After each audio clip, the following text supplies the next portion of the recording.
Hello. Hooray, there isn't any echo. I think I must have found what caused the echo then. It's a bit stupid, but it seems to have cured it, so it's either that or it's the new version of OBS, because a version of OBS came out today. And clearly that made a difference. I need to turn something in my ear down because that's far too loud. Moment jump. Right. So, it's been the weekend and I had a lot of fun. So we were playing the Monsters and Memories playtest over the weekend, and it started at 6 o'clock my time Friday night. So basically it ran for 3 days. It stopped about an hour ago. And sure, there were a couple of grouchy people. Now, as you know me, for those of you who've hung around this channel long enough, you will know that I am not exactly rainbows and sprinkles. I can be grouchy, I can be miserable, I can be a bit of a cow, you know. I'm not going to pretend that none of that is true. And there were some people who logged in kind of like, this game's crap, it sucks, you know, this is unplayable, you're all dorks, you know, the usual kind of. There were, as always, a few select grumpies who overly voiced their opinion. Now, we live in 2025. If you can claim you're a cat, you can, you know, in today's society, and have to be accepted for it. People need to understand that we get that this is not your kind of game, but it is ours. And we were sad for them that they were not enjoying it. They could not be happy for us that we were. And do you know what? That actually really kind of hurt, because much as many of us probably wanted to call them a few choice names, we wanted to continue playing, so we didn't.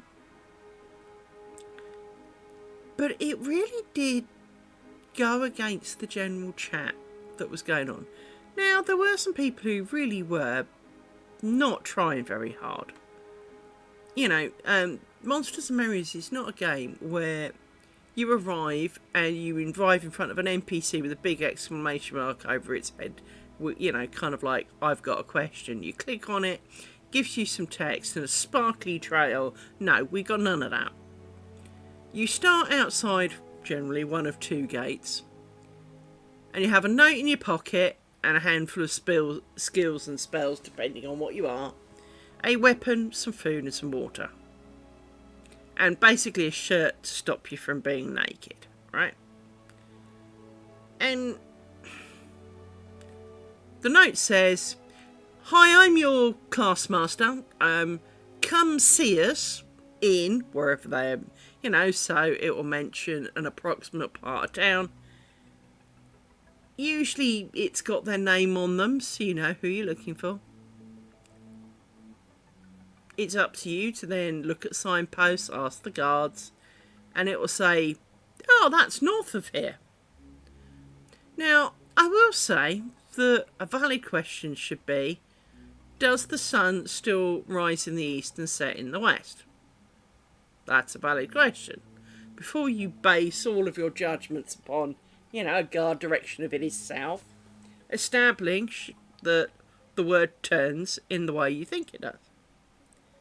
But no, there were plenty of people who, "Where's this?" "Well, it's here." "Where's that?" "Well, it's near this." "Well, where's that?" Have you asked a guard a single one of these questions? And it does wear a little on you, because, you know, there is only so many thousands of times you can answer the same question before you do get slightly knocked off with it. Now, I will say there was only one time I took a break, really, from answering questions, which is a record. Excuse me. Yeah, there's going to be a bit of yawning. It's only one time there was a thing, which was Saturday afternoon. I kind of was a bit burnt out. So I did leave for a little bit from answering questions. Went and did something else for a bit. But I survived all of yesterday. I was answering questions. And it is the server I was on, as a whole, was a very positive experience for most people. Now, one of the things I will say is one of the early, this game sucks, it's shit, you know, why would anyone play this? We're still playing 24 hours later, so kind of been that shit. But for the most part, people on our server were very polite. They said thank you if you helped them. No, not all of them. If they'd said, I see, where's this? Not everybody said thank you, but a lot of people said thank you. And right at the end, about lunchtime today, someone created a tune with "Thank You, Debs" on it. And it inspired many other people to do the same. Thank you, Devs. We love you, Devs. Devs are great, kind of messages. And we all gathered by Westgate. And it was really nice to have such a positive end to the server. I mean, don't get me wrong, we all wanted it to last longer, and I am quite slightly sad I'm still not playing it, and all of those kind of things. But the truth was, we had a great time with so many positive people. There was inevitably a few whines, but to be honest, other than "where's this, I can't find it," claims they've looked for hours, can't find it. It's kind of right in front of you. But, there were a few. And frustrations obviously ran a little high in some situations. But for the most part, everyone was really nice. Everyone was polite. I did get a bit of grief from one guy who I'd pulled a mob. It was running 3/4 of the way towards me. He then cast on it and came up to me and gave me crap for stealing his mob. And it's kind of like, on my screen you hadn't touched it. It didn't have aggro on it, because you get like mob name, health bar, mana bar, and then like who its target is. It had nobody on it, so according to my screen, you were not. I'm sorry, because of course I killed it in like one hit or something.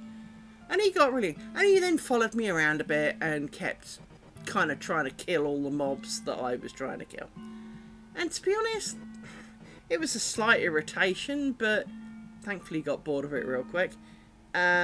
Especially as all it really did was help me kill it faster, because I was doing most of the damage. And so all he did was help me get more experience quicker. Didn't really achieve what he hoped, I think. But it was a great weekend. Now, just to warn you, this weekend is AOA Online, which is formerly known as Evercraft. I will probably play me some of that as well. Not sure I'm going to play the whole weekend though. I don't think I'm too old for that shit. Secondly, I have next Monday and Tuesday off. Because dog's woken up, and so timing may also be a bit weird. So it's being a bit weird, but we shall see. Anyway, enough chat. It's been fun. It's been a fun weekend, and to all of those who did do Monsters and Memories, thank you for making it. It was a great time. But let's get on with some of this. Now, I will say, I don't think they fixed my camera yet. Hang on. No. So, that's still poop. Never mind. Let's do a bit more of this. Interestingly, for those of you who are technical, this will mean a bit more to you. For those of you who aren't, this won't mean a lot. But I'll try and explain it in kind of fairly less technical terms. So, it is quite common these days for a port to be open on your computer so that other things on your computer can talk to it. Now, in days of yore, named pipes were the thing, but they don't tend to do that quite so much now. People just open a local port and talk to it over TCP. Now, that's all well and good, except in terms of my camera, let's say the port thereafter, the camera is running on, say, 1600, 1601, 1602, 1603, 1604. Well, the app for the... Hang on, I've got to shut these idiots up. They're too busy laughing. There we go. The actual app to control the buttons that I use to control it is looking on 1500 and 1501. So it's looking on the wrong ports. But it's not something I can change. And apparently, you know, oh, we need this information from your computer. But I've already provided you the problem. It says, you know, this is... Can't connect to this on this port. Because, well, it's not running on that port. Which is why you can't connect to it. Over to you. And so, yeah, that's slightly frustrating that, you know, it's almost like, well, you've done something. No, honey, it was working one day, next day it was not. Not always me, you know?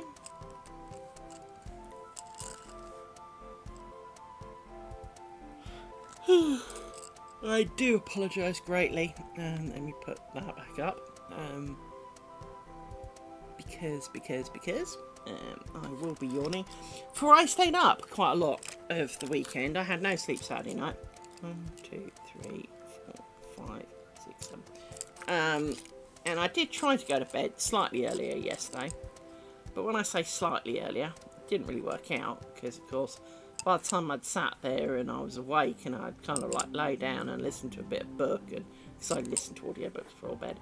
And listened to a bit of book and hug the dogs and remembered that I hadn't done something, got up again, done that, come back down, you know. It was the same time as normal, so clearly didn't work so well. So as a result, I've been pretty good today actually. Better than I expected to be, but I am somewhat flagging. Now I've done my day's work when I didn't do my training course like I meant. Bollocks, must do that tomorrow. Must make sure I do that tomorrow. Must be done before boss comes back, otherwise he's going to give me so much crap.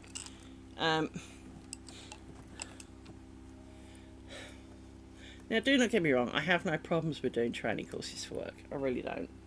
But some of the training courses seem a little bit redundant. Especially when you can pick holes in the training course. Now, this particular set of training courses... because I assume it's actually more than one, because the last one technically was. I did the last one, and it did the whole, but you haven't completed it. Even though HR and boss could see I've done it, it hadn't marked as completed, so I had to do it all again, which kind of really didn't fill me full of joy. But in part, there are multiple parts to it, and as a result of there being multiple parts to it,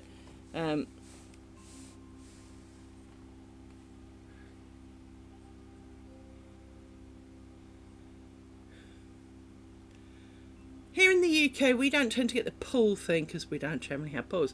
But what we do get is kid and dog, or kid or dog, more accurately, left in cars. And dog going for walk. You know, it's kind of like 1 o'clock in the afternoon when, you know, everyone's turned into a vampire. It's so hot that, frankly, it's like, you know, nuclear blast out there. And some doofus has... you know, taken their extra fluffy husky for a walk and it's killed it, or, you know, as you say, kid, you know, passed unconscious in the car, and you're like, dudes, I know that cars have air conditioning, but it only tends to work properly when the engine's running. And of course, if the engine's running, that usually means the door is either open or locked with the key in the ignition. And for it to be locked, you need a second key, because the first key is still in the car. And then thieves can also, so generally, just leave the kid at home. Just leave the kid and the dog at home.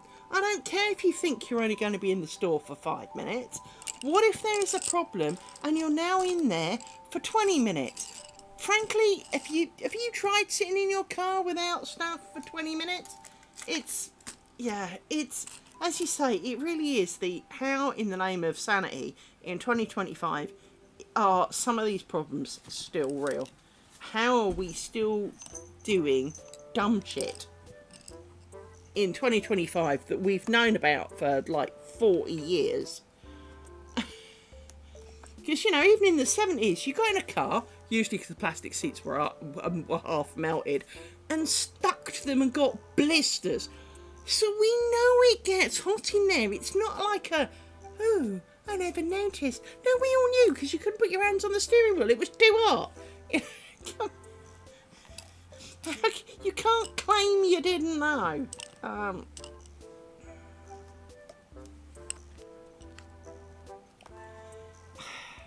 Yeah. As you say, dog, kid in car. As you say, the coming, falling in the pool and drowning or half drowning, and it. Seriously? I mean, I will say, it would make more sense that home pools had some form of railing around them to try and prevent. But we all know that kids will find a way because they're small little slippery buggers. But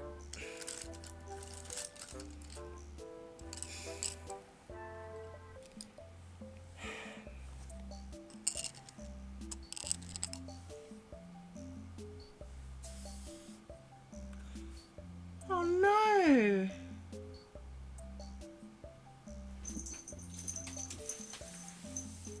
Hey, North Scout. As you say, how in the name of sanity are we still doing this? It's, it's not new information. It's not like they've discovered that, I don't know, sitting in car seats the wrong way around gives you autism or something, right? It's not like they've just pulled it out their butt and said, look, we can prove this. This has been known for so many years, and the poor kid, what a way to go. I mean, the only thing I can say is that fortunately, chances are they fell asleep before they died, so that they were not screaming in agony. They'll have been uncomfortable, but they'll have passed out and then demised, unlike burning alive. But it's just so wrong.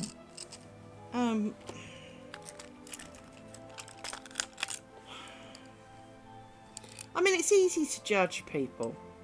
I mean, for example, not knowing the story, not wanting to know too much of the story, to be fair.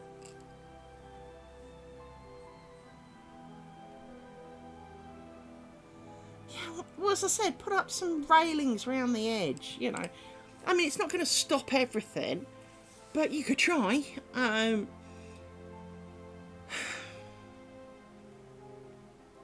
mean, we all know, because we're adults, we've all been told, it takes only the depth of your nose to drown.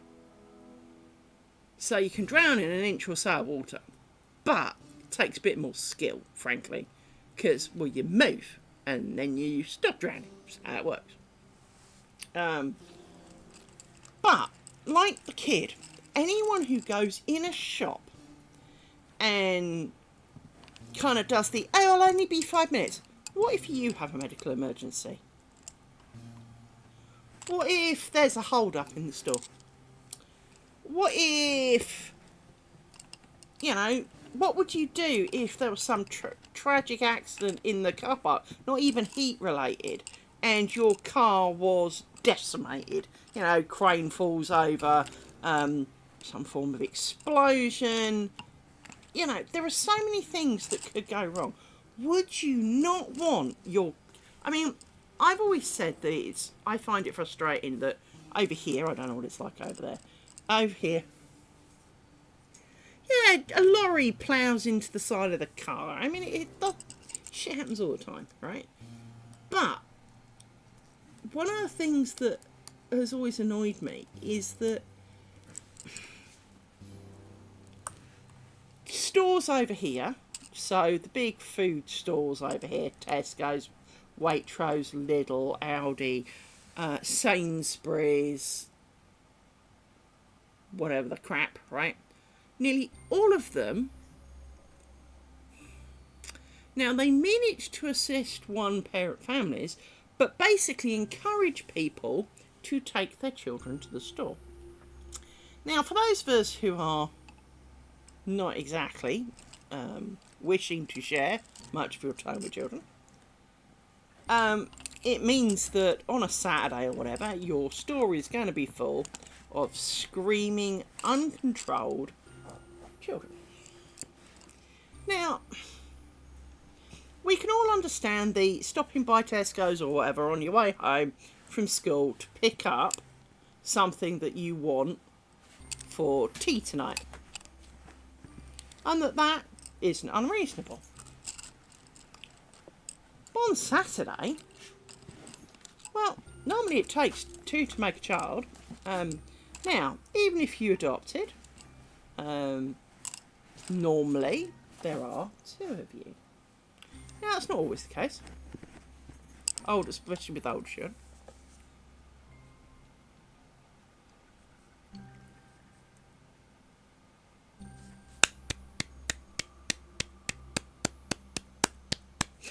Yep. I'm not going to disagree with you on that front. You know, I know someone, cough, not me, but I know someone who actively hunts out the screaming children and inadvertently whacks them with a basket. Well, if you're going to have something to cry about, I can, I'll give you a reason to have a freaking scream. Is the general thought of the thing. Now, I'm not quite that cruel. However, if you're stupid enough to run into me, sure problem. I mean, I'm hardly skinny and missable. If you can't be asked to look where you're running and screaming and you plough into me, you're going to lose, because I don't move for a lot. It takes a lot to get me off my feet, so you'll end up on the floor looking stupid, not me. Even as an adult, I have a good chance that you're the one ending up on the floor, not me, right? So with that in mind, children in the store, the noise bothers me. The noise bothers me quite a lot, because and funnily enough, there is something else that bothers me in food stores. Now, this shouldn't bother me. It should not matter one iota, but it does, and I can't entirely grasp why. But let me explain it to you. Maybe one of you will say to you, "Oh, I get that. It's," and I'll go, "That's it. That's it."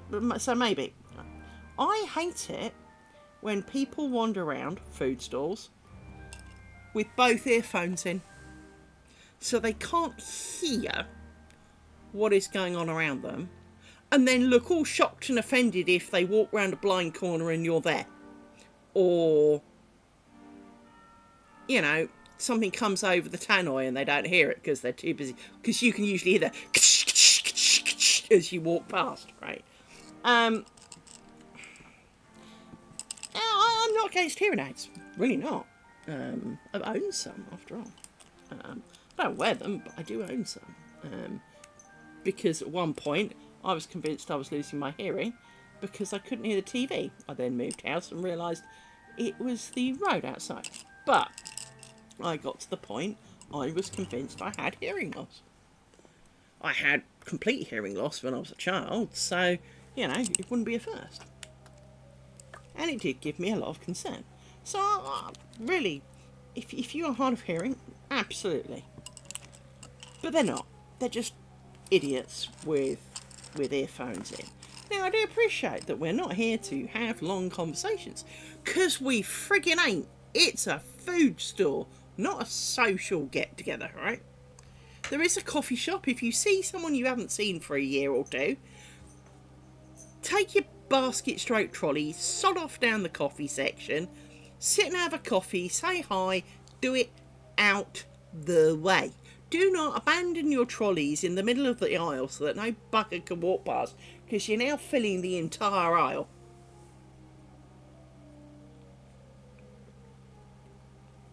Yeah. Now, I'm not a parent, but even I can do that. It's kind of like, but for me, it's the Saturday morning kids that get me. By the way, nice new tub of Vaseline look. Yay! The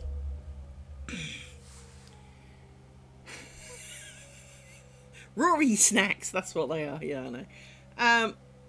It's the Saturday morning kids that I think really upset me, because chances are they could have stayed at home. Judging by the amount of food Mummy is buying, they could have stayed at home. Never heard of that one. But you know, as I said, they could have stayed at home, but they didn't, right? And as a result of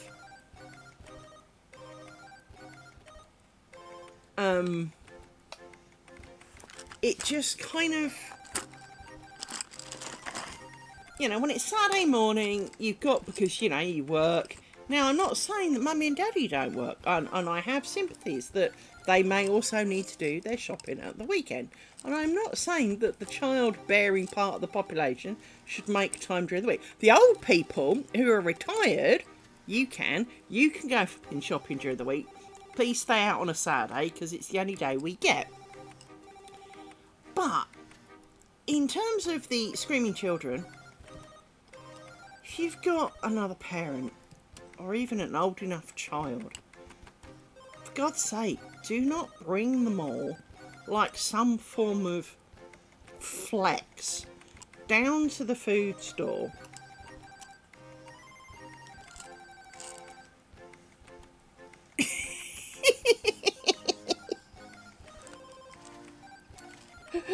I love products like that. There was lots of things. Stainless steel was invented by someone who got cocked up a formula, chucked it outside in the rain, and 7 days later noticed it hadn't started to rust. So, you know, I can imagine that, actually. But, you know, if on Saturday, try and leave as many of the spawn of Satan at home. Please do. For the rest of us. Really, for the rest of us. Let's kind of, you know, give it a bit of a break.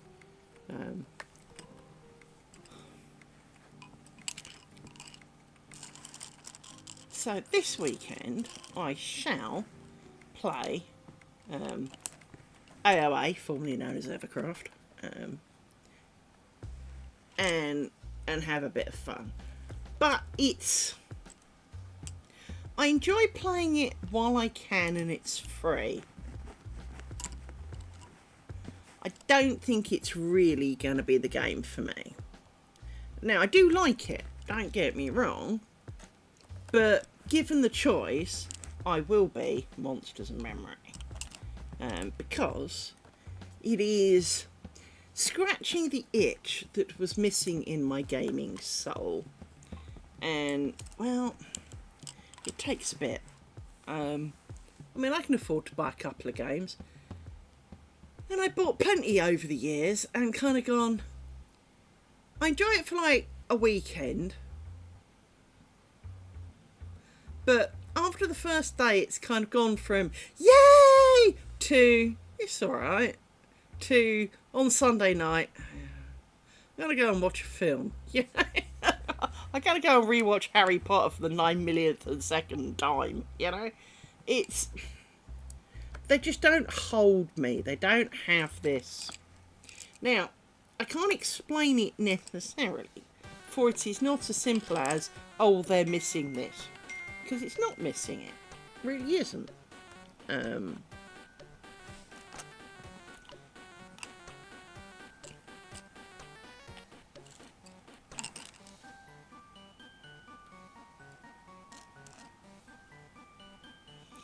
Well, this is the problem, and my own little soapbox, the following is my opinion and not, you know. Well, as I said, right, the following is my own soapbox and potentially a non-popular agreement. This is what happens when you don't slap children. When all you do is go, no, Johnny, that's not very nice. Little Johnny goes, Q, and at age 5 they do say Q, and causes a storm, grabs loads of stuff. I mean, there is a great advert for Durex, I think it is, or other condoms.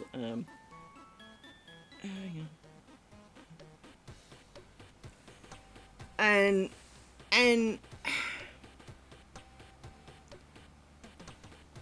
basically there's this mother and her child's in a pushchair, and he's only a couple, and it's like, le bonbon, so obviously it's French. Oh, it's dad, I think. No, it's mother, this one. Le bonbon, I want le bonbon. You know, it's kicking off. Yeah. I'll wait for the ads. Actually, no, I won't. I know you can hear me. But basically this...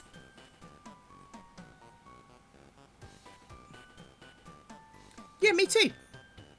The slap of mother would ringeth forth for the whole world to see. And you could get fucking CSI handprints off me, I still swear, right?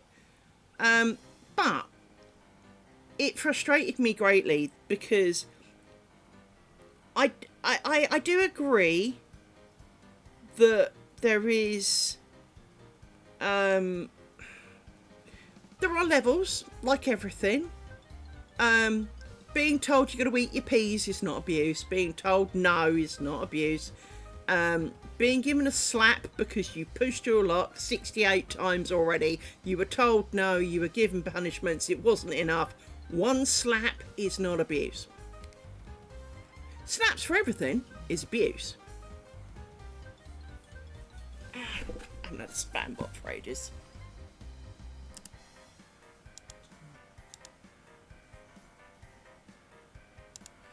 Well, exactly. A good example for that is, so kids trying to put, I know, a knitting needle in the wall socket, right?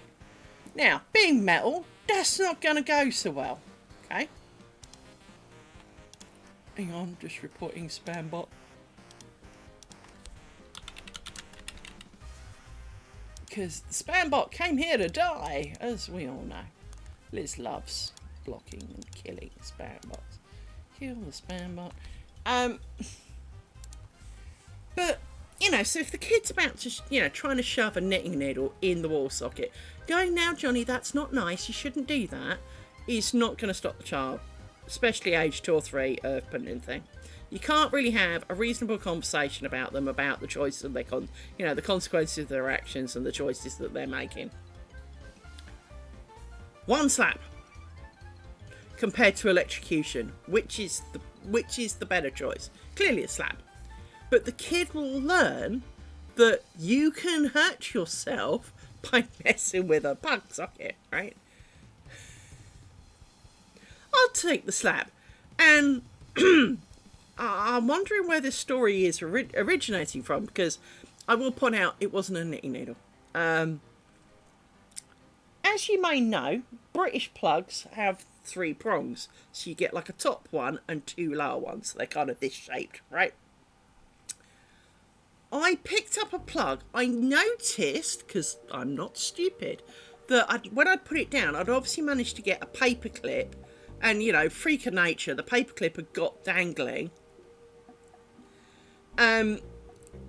So the paper clip had gotten over here and was just dangling. What I didn't realise was, as I plugged it in, obviously maybe I moved it and so it went at an angle.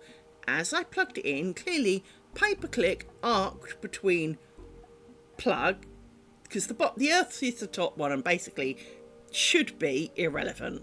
It is there as a safety feature. But what it did do was meant that live connected to Earth, which is the sign of electrical failure and kills all of the switches in the house, right? But also, it made a bang like a freaking gunshot. The paperclip was glowing hot as it poofed through the explosiveness of the bang and went down the side of my wardrobe. Oh, it popped good. It was quite a big paperclip. It wasn't one of those little weedy ones. It was a bigger paperclip. It wasn't like the industrial ones like this long. It was just a larger paperclip rather than the little weedy ones. And being a child, parents comes upstairs. What was that? I don't know. I turned this on and it went bang. Because, well, that's technically true. I did turn it on and it went bang. What I didn't say is I did notice before I did that, because of course I was young enough that I was not aware of the electronic theories of metals passing current. Although I'd probably done a little bit on it, it was kind of it didn't enter into the two brain cells that remembered something about it. And my parents were very displeased because it was back before flip switches were the thing. We had proper fuse wire. So they now had to go get some more fuse wire to put in the socket downstairs. In the fuse box downstairs. Right. But I spent, now you're going to laugh at me for this, 3 months or so being convinced that white hot ember of paperclip was going to start a fire down the side of my wardrobe. The fact that it would have got cooler quite quickly. And so if I hadn't done it in the first 20 minutes, wasn't going to happen, right? I spent 3 months shitting a brick that was happening. I really lost sleep over it. I remember it because I remember lying in bed absolutely petrified. Tell you something though, never did it get... I always check plugs now. Not doing that one again.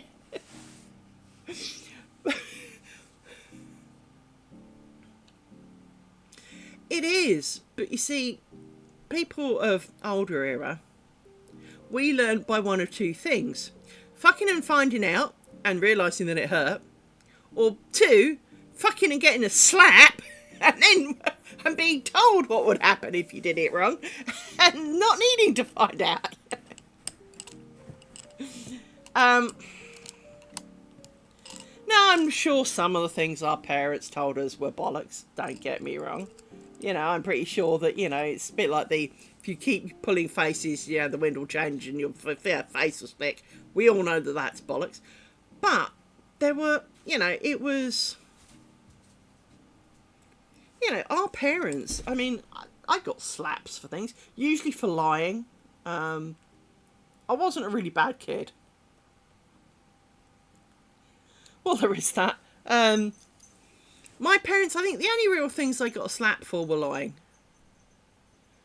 And it would be that kind of default reaction lie that we all have within us. Who did that? No, it wasn't me. Even if you got the thing in your hand, you're standing there kind of like this going, wasn't me, I didn't cut it. Puts it away. Look, it wasn't me, look. We all have a bit of that. You can't really see it. I've got a scar just here on my hand, which matches not these scissors, obviously, but a pair of scissors. I got them falling off the table. I did the...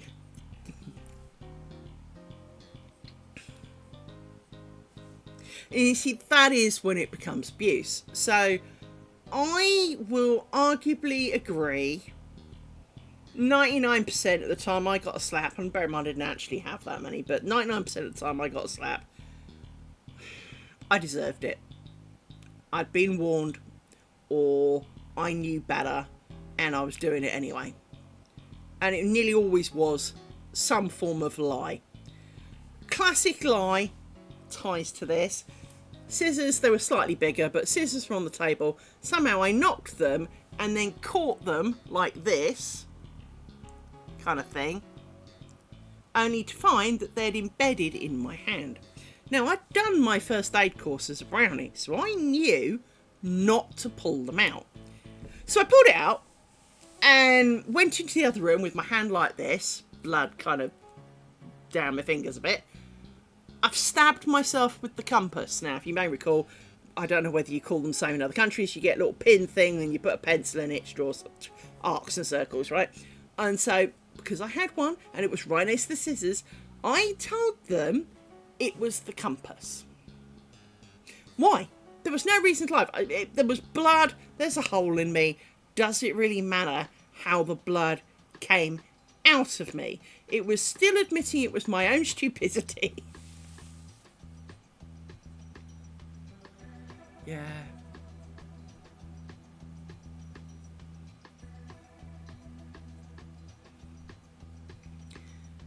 And I think that's a very valid thing to do, because it does shape you as an adult. Now, my parents were never proud of me no matter what I did, right?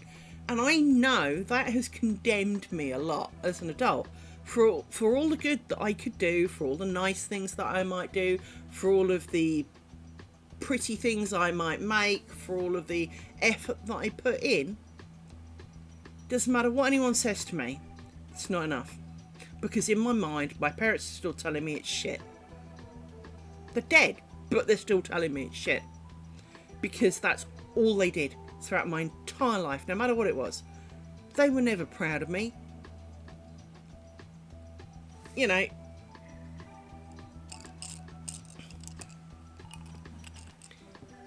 Good for you.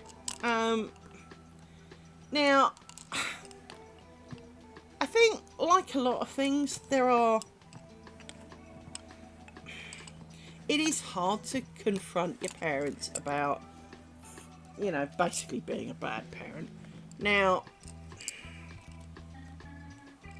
the one thing I will say is that parents know they're not always right. They might not want to tell you that they're not right, as, you know. Well, and I can understand that, and believe me, honey, I would happily come along, because I don't like bullies, and I'll eat them. As long as it's not my own, of course. If I know they bullied someone else, I will fight to the death. I'm like a Rottweiler. I will fight to the death for you. If it's my own bully from the past, no. My bullies are different. I can't stand up to my bullies, so...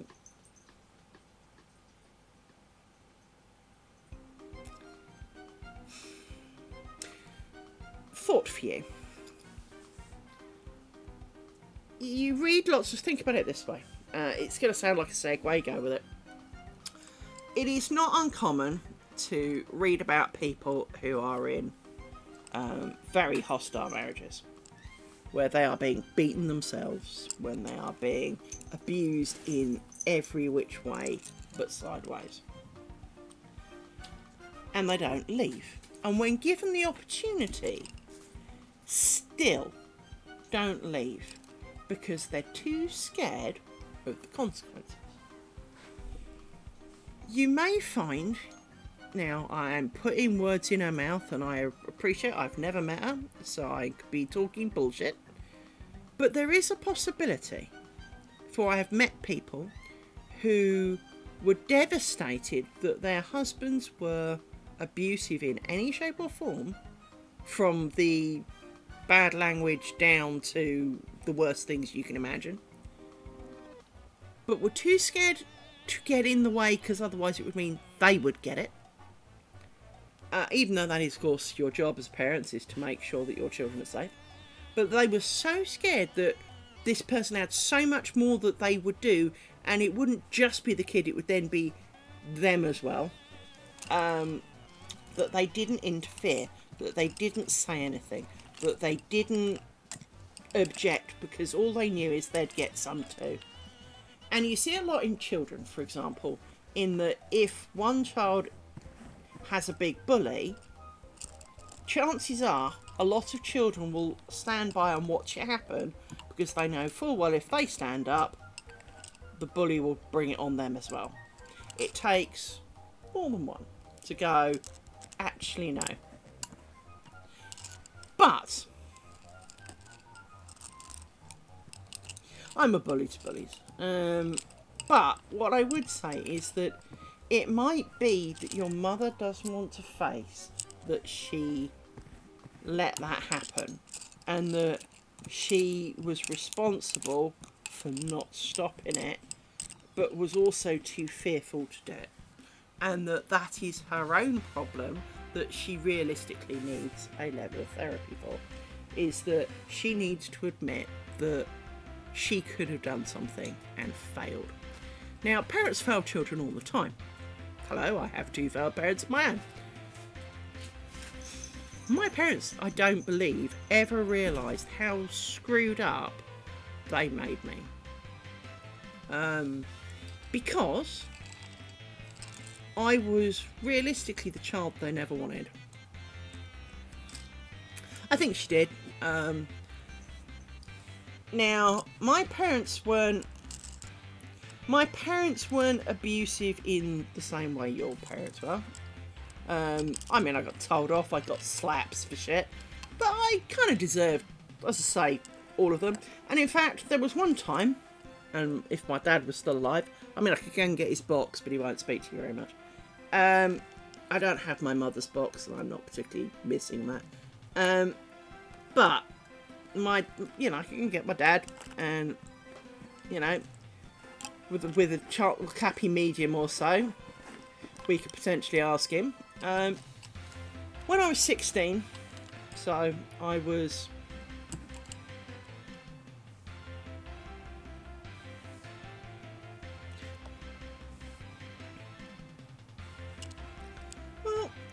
my parents told me, my mother basically told me she didn't want children virtually every day of her life.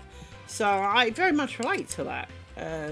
That is something I can definitely relate to. But, my dad will tell you that when I was 16, my parents and I agreed that I could come home late. There was no number. There was no definition of late. Just late. So I came home late. Now, I will point out, normal home time was 9 o'clock at night. When I was 16. Yeah, just bite me. That was the life I lived, right? I knew no better. It's the only one I had. And I knew that everyone else had an easier, better time of it. But my parents picked 9 o'clock and I was not stupid enough to not do it. I would ask, I would whine, but I knew how far not to push it. So, when I got told I could come home late, I did. I rocked home at 1:30 in the morning. They knew where I'd been. They knew exactly who I was with. They had the phone number. It was 4 miles down the road, pretty much. Get in the car, drive in a straight line, get out again. Almost literally. I did push my luck.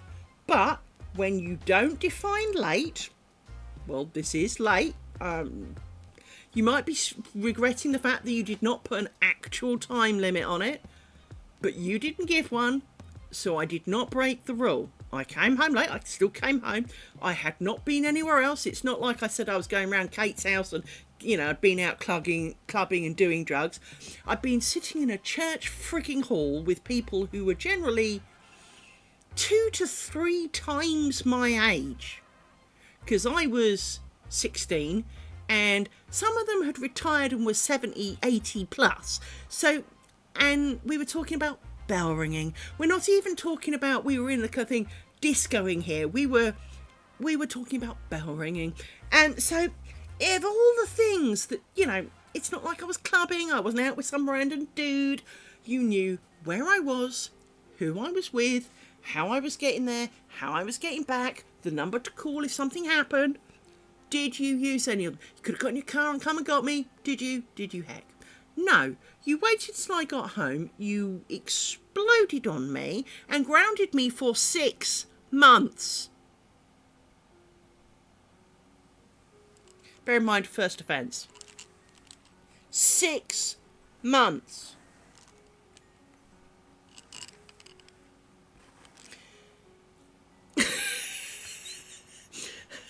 And I told my dad, repeatedly as an adult, I would much rather you'd put me over your knee and slip me at the time and then had done with it. 6 months was just stupid. 6 months was bitter and twisted. 6 months fucked me up because I became absolutely bitter. I wanted out. I wanted out of that place. And legally, well, I could have left, but I had to get their permission. And of course, they wouldn't give me bloody permission. 6 fucking months. Now, I must admit, one thing I was allowed to do was walk my parents' dogs. So those dogs got the most walks you've ever imagined in your entire life. And I didn't go far. I used to go and sit in the park with them and, you know, throw ball and all that. But I at least got out the damn house.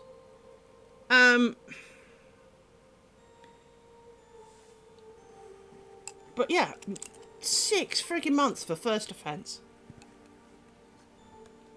And as I say, it's not, you know, they knew exactly where I was and I was actually there. It's not like, you know, I said I was there and I wasn't. I was actually there. For the record, I was in Hillingdon Church Hall in Middlesex, the UK.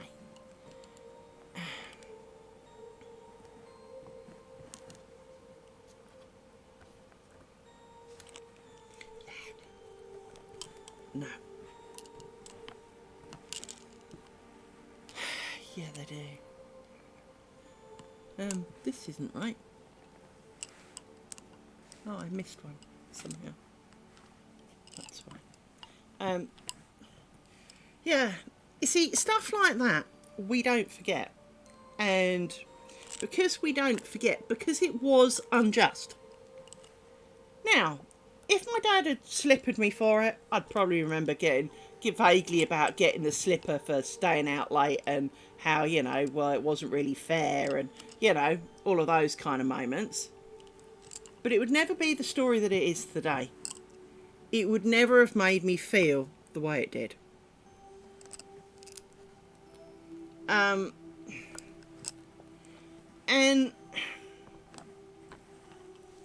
as you say, it's something where if you choose to believe I did it deliberately, that's on you. That says far more about you than it does on me, kind of deal, right? As you say, you picked up a pair of white shoes you thought were yours, and they have no intention of believing that it was an easy mistake to make. Especially if your mother and you have similar sized feet, which chances are you do. It's not like you put them on and go, well, that feels a bit small. Maybe and you know, go and squint in a light somewhere, right? If they feel perfectly good, you put them on, you wander off, and it's only when you get somewhere else you look down and go, oh, shit, I got the wrong ones on, right? My mother's feet were slightly smaller than mine, so I didn't have that problem. But obviously, at one point, my feet and her feet were the same size. But as you say, it's very difficult when the punishment doesn't fit the crime. And as a child, you know, irrelevant of how old you are, there is, you know, you've been taught rights and wrongs, you know, and all the rest of it, and you're sitting there, and even if you don't have the exact words for it, your brain is recognizing the hypocritical state. Now, your parent may be as angry as a hornet because maybe you borrowed some shoes that were their favourites, that somehow you've accidentally ruined them because your feet were bigger, because, you know, you stepped in a mucky puddle, dropped something on it, and you hadn't even noticed they weren't yours. You know, you put on a t-shirt that was in your drawer, you thought it was yours, turned out it's your mother, and it's her favourite thing because dead Auntie Maureen gave her it, and, you know, all of that kind of bullshit. Oh, for goodness sake, dog. What? Yes, I know. I do. I do know. Yes. Little miss. Little grumpy dog. Yes, little grumpy dog. Yes, you are. You're a little hot grumpy dog. Go and lie on the cool mat. Yes, go lie on the cool mat. But I don't. So I think, you know, if standing in front of St. Peter and the pearly gates, or whatever you choose to believe, I think if you could honestly look inside your parents, they are aware that they screwed up quite a few of these things. Will they ever admit it to us, their children? Well, mine won't, obviously, because, you know, they waited too long for that and, well, missed the chance.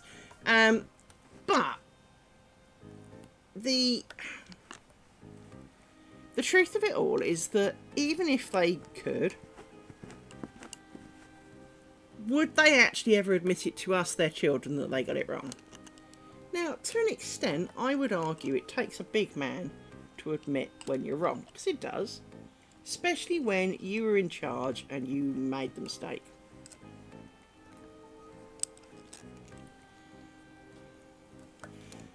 And I don't disagree, and I really think, and as I said, the answer may be as simple as, I was too scared to. But it would be so much better to know that she realised how much damage she was doing to you, and that it's, you know, eating her up alive. I mean, I said this when I got married, and I meant it wholeheartedly, and this doesn't look right. Why is this not looking right? I think it's because you just need a few more bits of... Something's not quite right here. Let me undo this then. When I got married, my mother was not welcome. She was alive then. She was not welcome. A lot of it was because how she had treated me while I was ill. The other half was I didn't want her there. And I meant it genuinely that if something had happened to her, I'd have been really happy. And I did mean it. I honestly meant it. If I found out something had happened to my mother and she'd passed, I would have been truly happy. For that was, you know, the state of mind she left me with. And with that in mind, you know, if my mother was no more, well, what a shame, you know? Something's definitely not right here, and I don't understand what. Hang on. You come out of that pin, so you are not it. You need to undo, and you need to go in that hole there, like that. There, that's right. And now you get to go in this one. But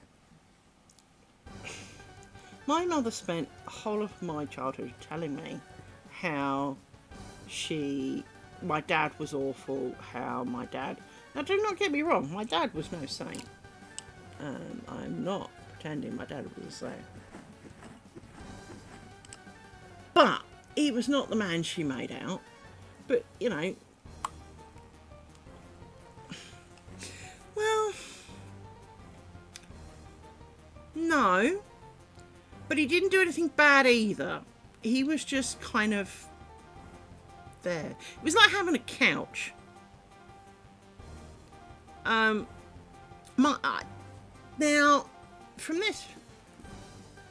It's kind of hard to explain. Emotionally, absolutely vacant. And I mean that. I think probably to my mother and to me. I can't prove my mother, because obviously, well... But I will tell you now, they slept in separate beds from an early age. My early age, anyway, right? And even I recognised as a child that that was slightly odd behaviour for a married couple. Now, as part of us all knows, a decent night's sleep is worth its weight in gold. And frankly, if you're not overly interested in the outcome, you know, not sharing a bed can be a very valid and wise opportunity. But at the same time,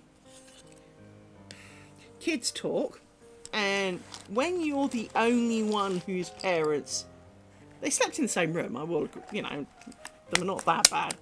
But, you know, when they don't sleep in the same bed, and obviously you know that everybody else's do. Because even I remember my mother telling me they were going to get separate beds, like it was a bit like I want to tell you the cat died kind of thing. She took me aside and sat me down and told me that they were getting separate beds. It was almost like, this is, stage one of a divorce kind of thing, all right? It was to sit you down, going to tell you that this is not going to be the same anymore. We're getting 2 separate beds and 1, 2, 3, 4, 5, 6, and all of that. And so, again, with that in mind, I knew my parents were different. There's nothing wrong with being different. But it was unusual. And, I was not aware as a child, although I was aware, again, child brain cells for you. I knew my dad did more than one job. But I always assumed he did more than one job because he wanted to. I can tell you as an adult, he didn't have a lot of choice. His salary for NatWest Bank, when he worked there, was shocking.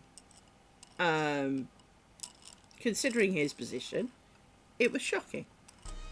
My dad was a senior member of staff in the area that he worked for. He'd been with them 20, 30 years by the time of retirement. Now, admittedly, I'm talking 25 years later, so, but at the time, when my dad retired, even I earned more than my dad earned at that time. And I was less than 30.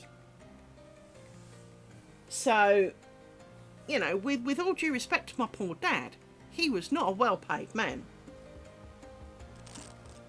He, like me, also suffered a bit in the workplace for various reasons.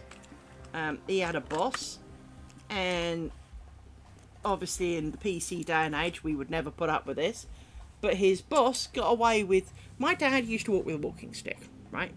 So hence these remind me of my dad. They look a bit like one of my dad's posh walking sticks. And he did from the age of 18. Now, some of it was because he was a whinging old fart, right? But he did have stuff wrong with him. He had to wear a corset to help support his back. And then one day, the additional vertebrae burst, and that was truly spectacularly painful for him. So I'm not going to pretend that he didn't have pain. I'm not going to pretend that every day was a bed of roses. Far from. But when his manager sang "Crip, crip, crip, crip, crip," oh, that is not the thing to do. That is not an acceptable thing. So my dad didn't like his boss, and you know what? I totally agreed with him.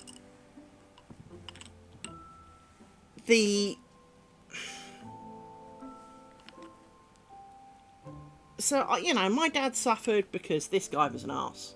He was an arse. He was a proper arse. And I hope that, he ends up in Satan's crotch when he goes down there.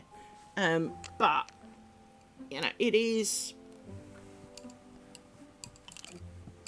We in 2025 would not put up with shit like that, and with any luck, no one would let them.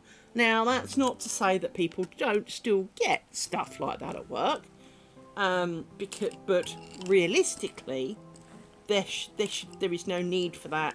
There are rules and regulations, at least in the UK, that should mean that you are protected from that. The problem is, of course, is proof. If they only do it when you and they are alone, and you can't always not be around, then, well, you don't have witnesses. And of course, in not having witnesses, all it takes is for them to if boss really likes the work that comes out of your department, and they're going, oh yes, it wouldn't be the same without me, and all that kind of arse-licking that people do, then obviously, well, who are they going to believe? You, the lowly minion, or them, the manager, that bringeth good and money, and, all of those kind of moments. And so, people forget that managers are just human. If I stomp on their toe in a big fat stiletto, not that I've got any, but, I buy some for the privilege, right? It's going to hurt them just as much as it would hurt you or me if someone did it to us. As someone once said when I was a bit nervous of a particular individual, they said they still put their pants on one leg at a time. Now, we've all met people, and someone recently said to me, you always put the right leg on first. And I'm sitting there thinking, do I? And they said to me, well, of course you do. You're not a sociopath. And I'm like, I'm sure I have done left leg first. And almost every morning now, I wonder about it as I'm getting dressed. Now, they do appear to be right. I do seem to naturally gravitate to one leg. And it is my right leg. But I've met people that maybe they don't. Maybe they're not right leg people. Right?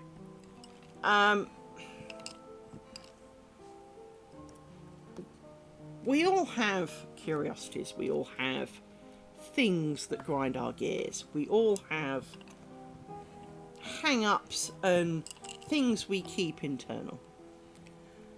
Sometimes, you know, you can hear of something and your brain will go, oh, fucking what? How the hell, you know, since when's that fair? You know, I had one last week.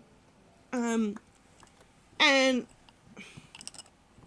it's not that I begrudge, it's the fact that I can almost bet my arse that it wasn't me that was considered. And that's the bit that hurts, is that I bet they didn't even think, again, a bit like the child, like, you know that X is Y, but when it comes down to it, didn't even remotely go anywhere near your brain cells at the time of doing, right? It was one of those. I'm pretty sure the fact that so-and-so got asked to do something and it wasn't me, wasn't even a conscious decision. Just wasn't. But at the same time, there's a bit of me that says, they don't like you, it's vindictive, they're doing it to piss you off, they hate you. Because I get that. That's this is what goes on in my head all the time. Because my parents, because, after all, you're never good enough, so why would they consider you, all of this kind of crap, right? Even though technically I have way more experience. But it is one of those things, is that there is that frustration. There is you're doing your best, you're doing everything you can, and it's not always you. And, I had a bully once at work who drove me absolutely insane, to the point I was off work for a number of months with depression, because I felt the world would be better off without me, and I actually meant to do something about it. I had plans and everything.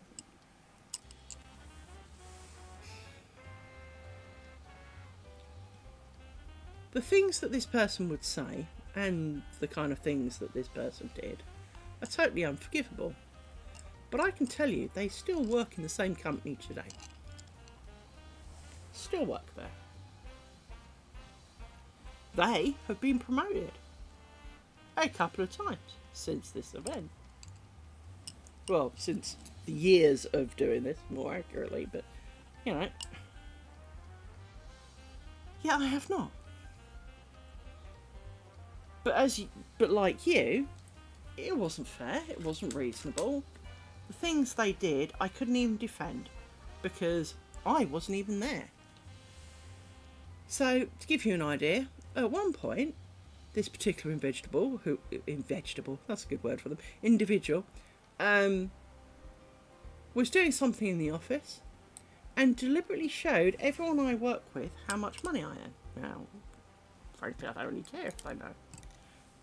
But I didn't get a chance to agree or disagree to it. They just showed everybody. Because at the time, I was earning more than everybody else, and that was their beef, was that I was earning more than they were. But what then proceeded to happen is, the next 10 years, they managed to make sure I didn't get any pay rises. So I now earn less than everybody else, because they'd been given pay rises. I didn't earn that much more than everybody else, but I did earn more than everybody else. But everyone else didn't know I didn't get a pay rise, because of course, like all companies, you're not allowed to talk about these things, even though of course technically we all kind of do, in vague terms. Usually things like, how, did you get a pay rise this year? Yeah, I got like a 3% pay rise or whatever it is, right? They never actually tell you how much 3% is, but they tell you they got a pay rise. Well, in this particular case, I got no pay rise for 10 years. Well, even at 1% a year, well, that's 11% by the end of 10 years. think about that because it's compound interest, not just flat interest. So actually, it's probably more than that. So with that in mind, I now earn less than everybody else. But of course, they didn't know that. They all assumed I earned more than they did. And I would still hear it until quite recently, until I pointed it out that did they realise that this particular person made sure I never had a pay rise. And we had 3 or 4 managers after that, and they told each and every one to make sure I didn't get a pay rise, and they did. And so I'd not had a pay rise, and yes, you may have seen my salary rise. You do realise, and here is my pay slip to prove it.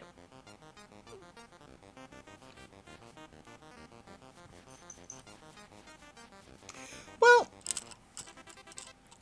I would combat that with the same way I did when I was a karate instructor. Hang on, 1, 2, 3, 4, 5, 6. We were not allowed to have. You're not allowed to have food in the dojo, and as a representative of the corporation that do the karate thing, you're not allowed to hand out food and drink and do certain aspects.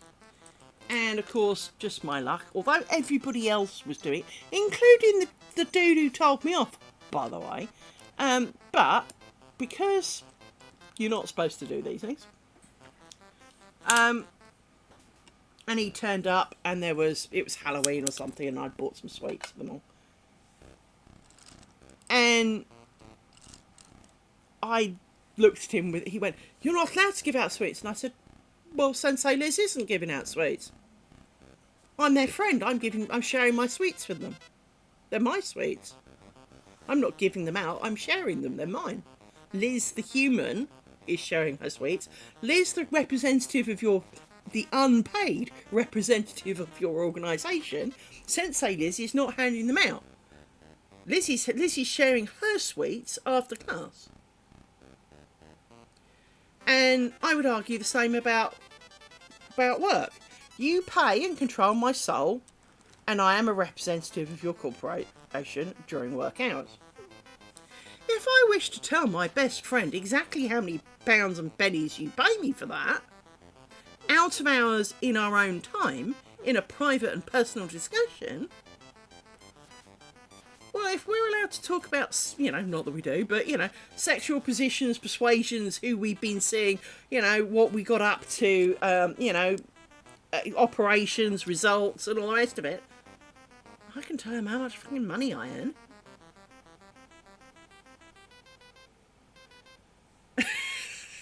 That's mine to control.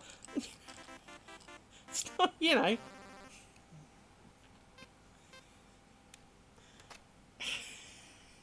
it's kind of mine to control, not yours.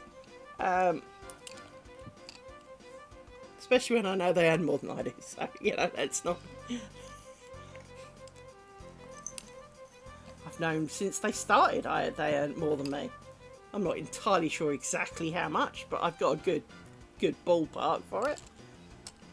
I don't. As you say, the biggest problem is companies like to hide it because they don't want, 5 people in a department and for one of them to find out they got 10 grand less than anybody else. Now, there might be a valid reason why they got 10 grand less than anybody else. And that's something you can discuss and work towards fixing and represent, and then give them the pay rises to bring them up to speed with everybody else because they're now performing and doing exactly as everybody else. But usually the problem is the guy who gets paid the least is the one doing the most. It's not always true, obviously, but it can seem to be a common theme, That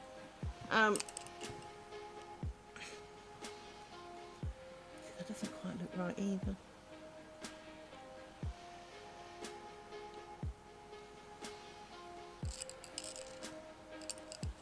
It doesn't look right here. Oh no, it's right. It was just because it needs attention. That's right. Yeah,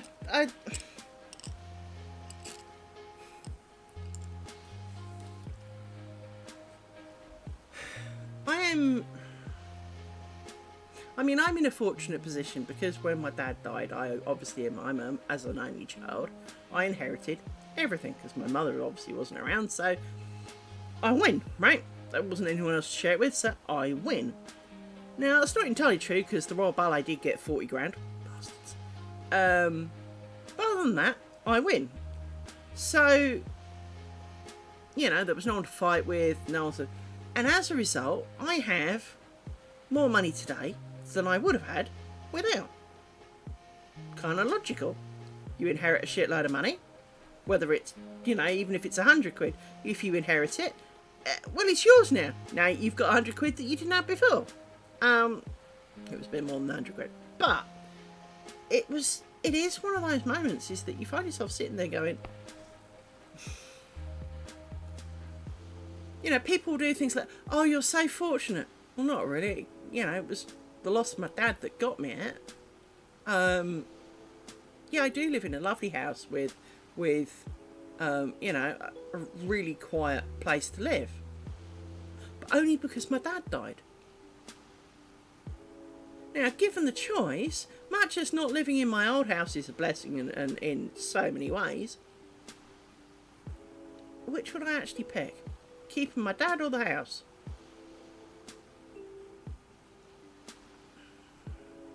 Probably my dad. I mean, it would be a hard decision, because of course you don't get to make those decisions, but if I truly had to pick, my dad. Even though he was an annoying old todger, and occasionally, you know, it was just as well he was now in some means driveway, because, you know, by the time I'd driven halfway there, I probably would have got over it. But there were times when, you know, the slap of the century would have been in order, and it's like, don't you dare! I'd have hated myself if I had, but, you know, it was, so it is, it's one of those weird things in life that, you know, it's, people go, oh, you know, but you live in such a nice area. Well, I do live in a nice area, but the price I had to pay for it is becoming an orphan. I have no family. That's kind of a high payment. You know, as you're all swanning off at Christmas, you're getting presents, you're doing, you know, all of this kind of stuff. I'm not, because I don't have anyone to do it with. So, you know, maybe I don't like Christmas as much as you do, because for me, it reminds me how alone I technically am. Now, I have no problem being alone, as you well know, because I do this shit, I talk to you guys. I don't feel lonely, but I still have moments when I do. And one of them will probably happen round about next Tuesday. 1, 2, 3, 4, 5, 6. Which is why I have Monday, Tuesday off.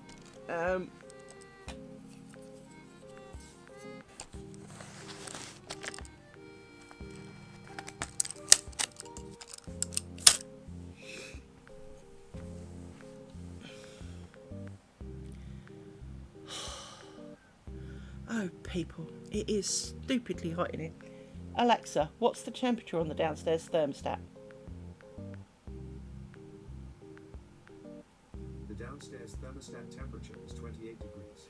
Oh, it's a mere 28 indoors at 8:30 at night. Joy! That's what we need.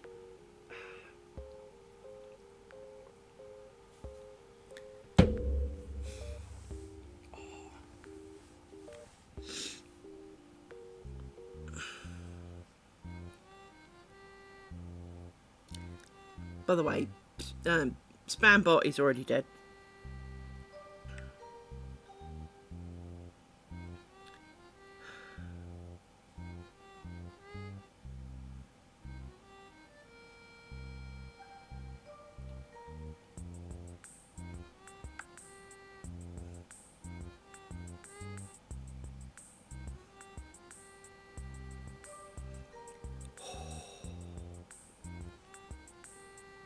Why can I hear? It sounds like voices, hang on. Yeah, it could just be the rotation of the fan. Hang on.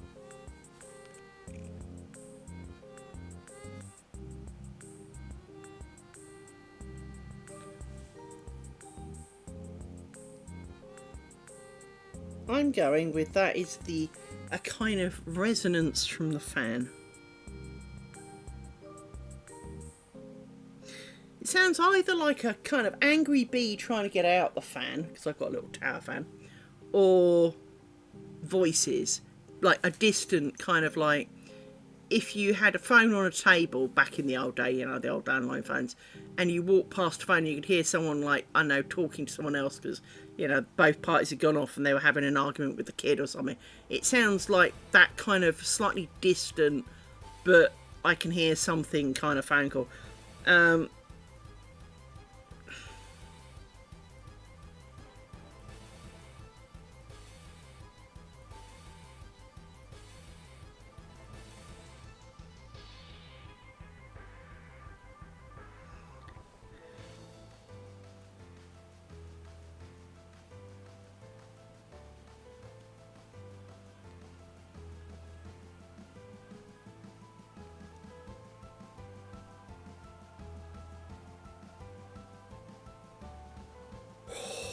It's a bit warm though.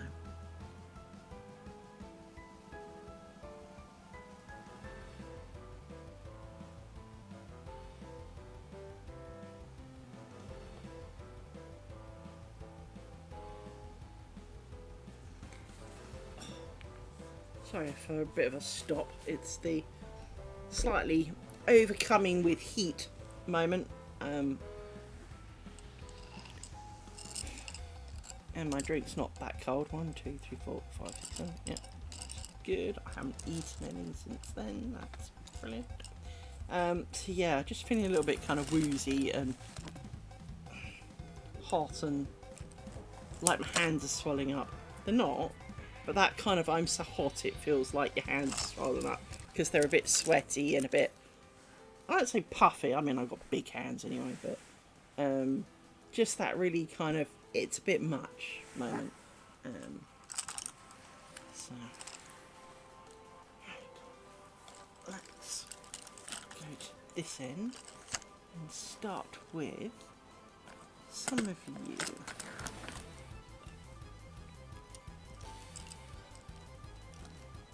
So as I say, I might take a day off next week. But then that would be a bit overly antisocial on me, even by my own antisocialing methods. It's probably a bit much. So we shall see.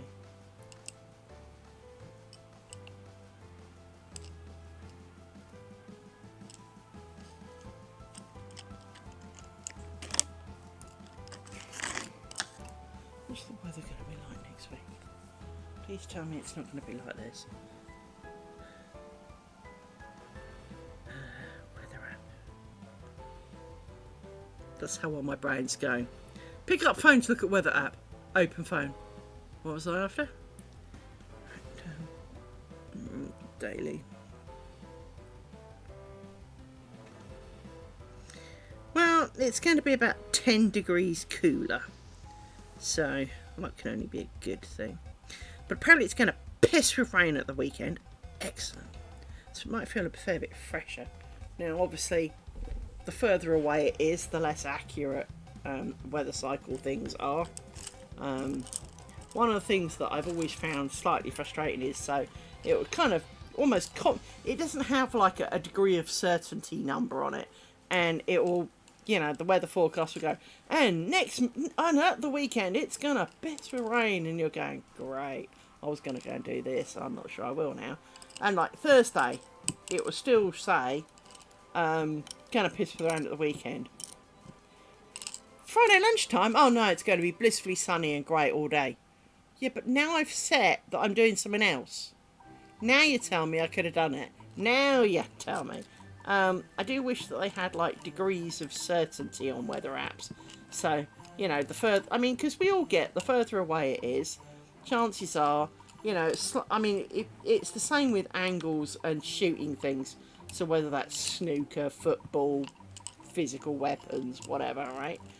But if I'm really close to you, so if I'm trying to hit this and I'm off by this much, I will still hit it.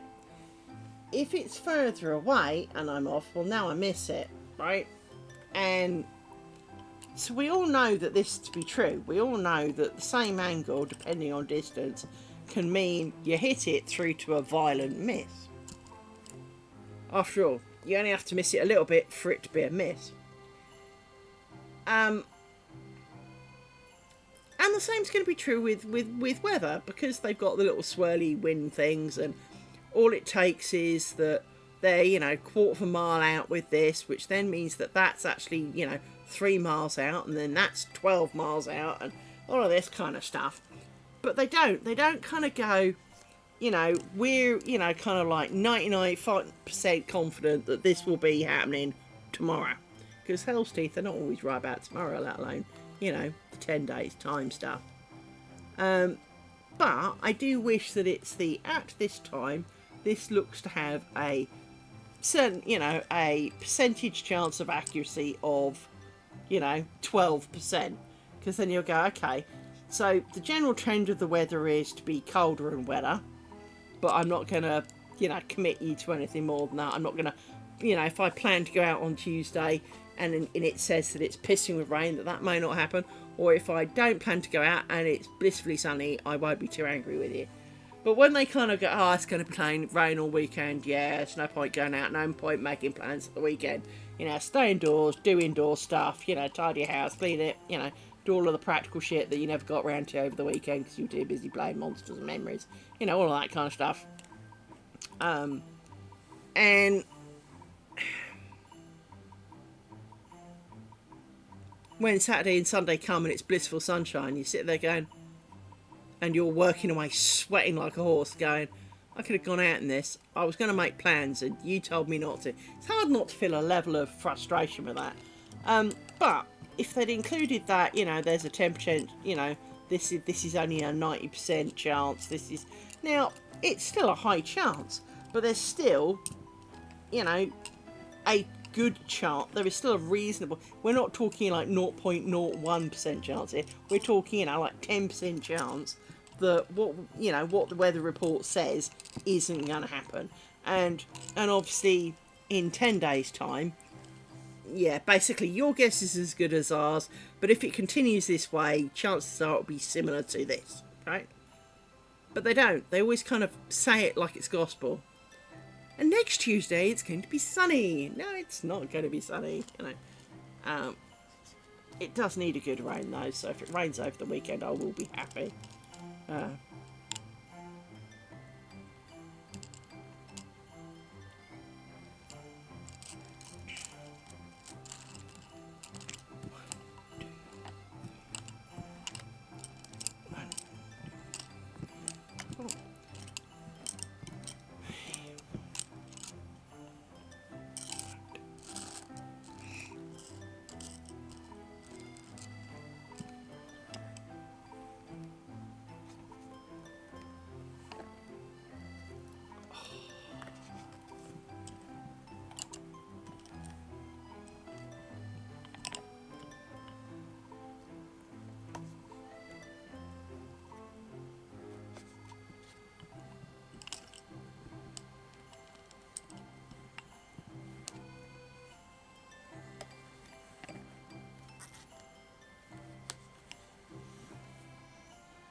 What's the point?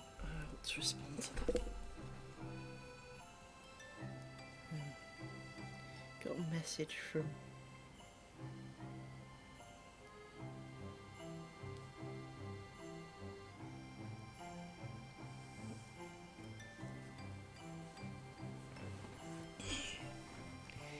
I've got to read this, I'm afraid. Hang on, bear with me one moment. This matters to my friend. I don't know what the ping for. Thank you.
There is a guy who today, I think it was today, yeah, just check, 3 hours ago, yeah,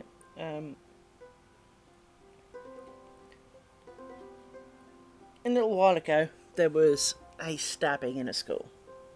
Now, you know, this is not one of our proudest moments of our lives. No one wants to, you know, think of these things, but there was a stabbing it wasn't local to me, but there was a stabbing at a school here in the UK. And one of the pupils, I assume it was a pupil, one of the people, or the person up on trial, was a child. At the time of the act, they were 13. Okay? And it is alleged that 2 teachers and a pupil were attempted to be murdered by this particular individual. And in October last year, the trial collapsed. As it turned now, in the UK, I don't know about anywhere else in the world, if you have any form of personal connection to the bad or the good side, whichever way you like to think it, the defender and the prosecutor, people, so, you know, if I take you to court for murdering my dog, I'm the prosecutor, you're the defender. If you know any of them, any of their immediate family, you are even semi-remote, you know, pretty much if you've ever hung out, you know, been in the same place of them knowingly, at a social event or whatever, you're kind of supposed to grass up that you may not be fit to be impartial. Because that's how our system works. You're asked, do you have any connection? Now, obviously, connection, I mean, I know plenty of names of people at work, but I don't know a damn thing about them. They don't know much about me, but I still technically cannot serve on a jury if I know what they look like and that's their name, and I see them and go, I think I work for the same company as this person. I can't stand them. And you have to kind of bow out. This person did not. And basically the allegation is that they intentionally failed to properly complete the jury questionnaire and disclose that they had a connection with the school and people associated with the trial. Now, it's a very serious case for that in the UK, because effectively you are perverting the course of justice, or attempting to pervert the course of justice, because you know and can persuade other jury members to also pervert the course of justice by going, oh no, there's no way they could do that, when you know full well they did, you know. You know, think of this, they said this, and, you know, reiterate the lies. And while you're all judging it on, you know, what you've heard in court, not what you know outside court, you can kind of go, I'm not so sure that was right. That didn't sound right. They didn't, you know, I wasn't entirely convinced by that. But of course, if you've got this person going, oh, well, I was, oh, no, I don't think they could ever do that. Well, you start doubting yourself, right? And so you have to disclose, should you know. And I remember one of the things, again, a bit like the paperclip thing, slightly irrational, although I was older enough to know better. Age 17, so a year or so later, I had been driving to work, and the speed that I had done down one particular road was somewhat excessive. Now, I'm not going to say this justifies my actions, for I was stupid, but if you picture a road and then really long gardens that have no fences, bushes or otherwise, so it's like a patch of grass with a path down it, and really far back is house. So if anybody, anything was coming, you could see it coming for ages, right? I am not saying this justifies what I did. I did.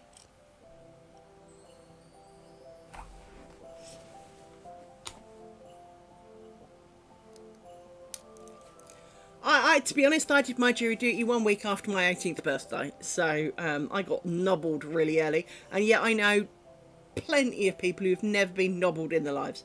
But I also know people who've been nobbled more than once. That's unfortunate. But on this particular day, I was definitely breaking the speed limit. You did not need a radar gun to know this. It was painfully obvious that I was breaking the speed limit. Now, my dad, when, bless him, earlier in his life, he did retire from it, but used to be a local magistrate, and he sat in the local magistrates' courts dishing out sentences to people. I'm sure he revelled in it, to be honest. And I think he was all keen for me to follow in his footsteps. I probably would have enjoyed it too, because, be interesting. But he often sat on the car stuff. You can see where this is going, can't you? And, well, at the time, I was driving my mother's car. Possibly the only revenge I got on my mother, to be honest. But I was driving my mother's car. And out from behind, there is one section where there is a bit of a wall, fairly far back from the road, I need to point out, but a bit of a wall sticking out. And he'd been hiding behind this brick wall, and he obviously heard me coming, because, no offence, the little Fiesta that I was driving, not exactly going to do high speed without making a lot of noise about it. And so, what do I see from behind this wall? Man with the radar gun. Well, frankly, logically and everything, there is no way he could not have told that I was not speeding. I mean, you would have heard me coming. I was travelling at a speed so in excess that the only way you'd miss me is because you weren't expecting it. But as I say, this little Fiesta was screaming, so yeah. Anyway, so he does this, and I got to her, and I'm like, fuck, I just lost my licence. Because it was that level of speeding that would have been an instant loss of licence. There is no, hey, but I really need my licence. Because over here, again, this is something I find truly unacceptable, actually, is that if your job requires for you to drive, they won't necessarily take your licence away. Well, surely if your job requires you to drive, you should have taken more fucking care. Because you need it to do your job, That's not it shouldn't give you a get out of jail free card. It should be, then you of all people should know to take more care. Anyway. For a number of weeks, it was like Dad, so I'm curious about your motor stuff. So, how long ago do these people have sinned before they come up before you? Oh, it's usually, a couple of weeks.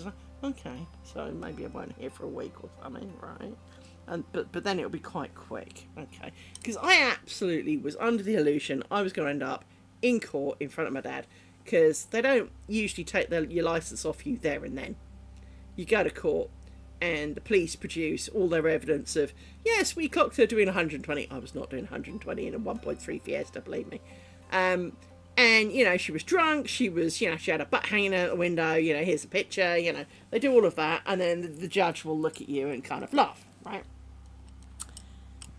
Anyway, I had not been that bad, but I had been very stupid, and I would have deserved it, is more to the point. If I'd lost my licence then and there, I can't say I would have disagreed, right?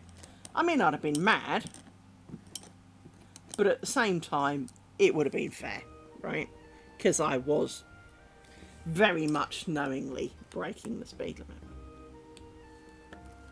And as I said, I realised how stupid it was, but didn't stop me on the day. And we don't have statute of limitations, by the way. But you can't prove when, where, how.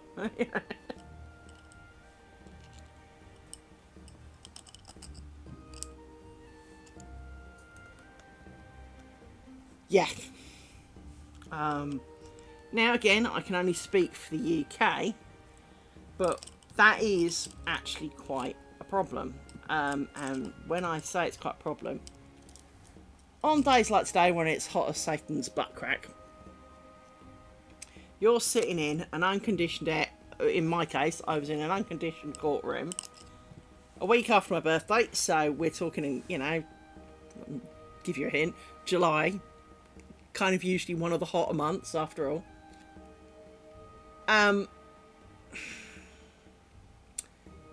Kind of anti-vampire weather where you kind of go and have to retract your hand from the window, right? Anyway, sitting in the jury thing, listening to them witter on, because of course, you know, they do like to tell you stories, right? Because obviously you've got to hear, basically you hear the story from the prosecutor's point of view, then you hear the story from the defender's point of view, and then of course there's the questions they ask about it. Now, I'm allowed to talk about this, so I'm gonna. When I did jury duty, I covered 2 cases. The first was a individual claiming that her boyfriend had done the, you know, her ex-boyfriend had come back and had forced himself upon her, and even though outside was their child, so they had a child, their child, and you know, and the guy they're obviously in a block of flats, and the guy down the corridor who was there with his nephew stroke brother stroke whatever the hell it was, and all of this. And I can also tell you one very surprising detail. So, there was not a lot of evidence, to be honest. There were no rape kits back then, so, you know, that wasn't a thing. Or at least it didn't seem to be. But obviously they had the bloke from next door. They took her story, they asked her questions, they took his side of the story, all of that. Now, if I tell you that out of the 15 jury members, 6 of them had claimed to be on the end of a similar event, not the whole baby and, you know, bursting outside event, but 6 people had claimed to be forced to do things in that manner that I'm trying not to say the word after all. But, you know, 16 people, out of the 12 people, half of them had been forcefully taken advantage of. Kind of makes you surprised when we let him go. Do you know why we let him go? Now, I'm going to assume most of you are adults, or at least adult enough. He stopped for a pee in the middle. And while he'd stopped for a pee in the middle, the man who was outside... Now, I need to point out that the bloke in question was about the size of my pinky. He was a tiny little runty dude, right? Man from next door was about the size of one of the All Blacks and must have clocked in at 24, 25 stone. Made of muscle. And they looked a little bit friendly, frankly. But, the girl and the new bloke looked exceptionally friendly. Let's leave it at that. And not that it counts, because that doesn't change the course of event of the day. But when big dude said, "Are you all right?" She said, "Yes." You think if you'd said no, that he wasn't coming through that door? Get lost. We all agreed that it did to do with the ex-boyfriend, then realised chances with new bloke were not so shiny now, so claimed that it was not by choice, and the story got out of hand. And that was the opinion of all 12 people. From what we've been told, watching the people and watching it happen, that was our opinion. Now, considering half of them had been in a situation of similar trauma and would have wanted all the right things to happen, kind of a surprising outcome. I hope that bloke's realised how close he really did come. I think he did. To a very unpleasant time. The second one, however, was equally unforgivable, actually. Although, didn't go quite so well for him. So, in the second one, some old poor biddy who was wheelchair bound had the knock, knock, knock, "Hey, I see there's something wrong with your roof tiles. My brother," as it did turn out to be his brother,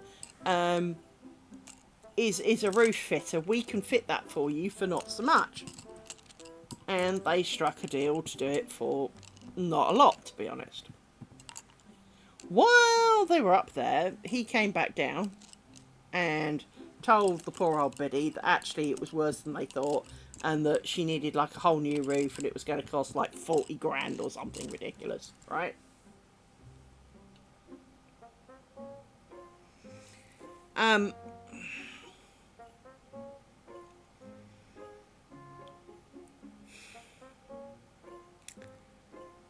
The actual roof fitter got 150 quid for the afternoon's work, which for a roof fitter is not a lot, because you need insurance and all this kind of shit, right? The other dude, the one who'd done all of the talking, got the 40 grand. And was trying to claim that no, I didn't get that. You know, my bruv's lying. He got half of it. We didn't get anything like that much. No, we only made 500 quid. Well, little bruvs, because he was, again, it was kind of a weedy little bloke with a bigger bloke as the. That doesn't look right. Hang on. Why is this not looking right? Why are you funky? I need to do something about that. Let's undo it. But little bloke, his girlfriend had made accounts in false names, plural accounts. They had video footage of her, and receipts and all manner of shit. And it was that kind of, that's what went wrong. Fly's picking on me. And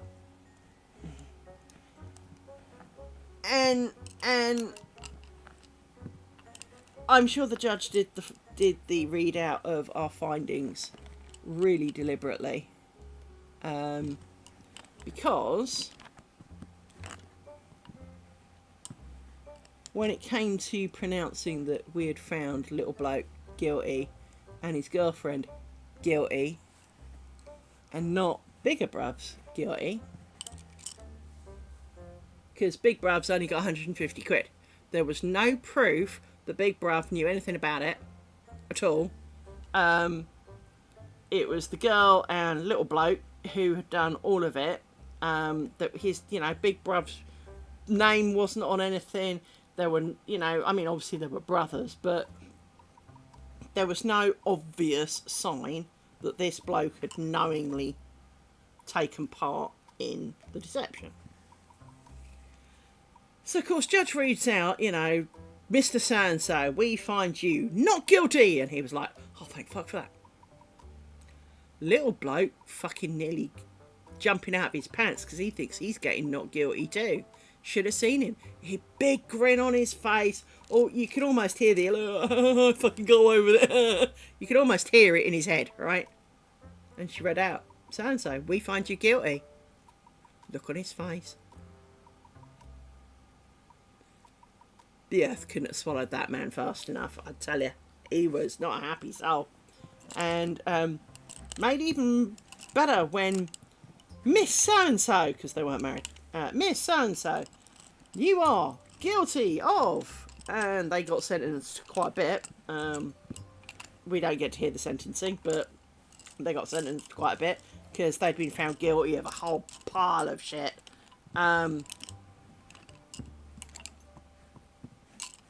Fraudulently opening bank accounts, misleading, money with menaces because he'd threatened the old woman and, all sorts of shit.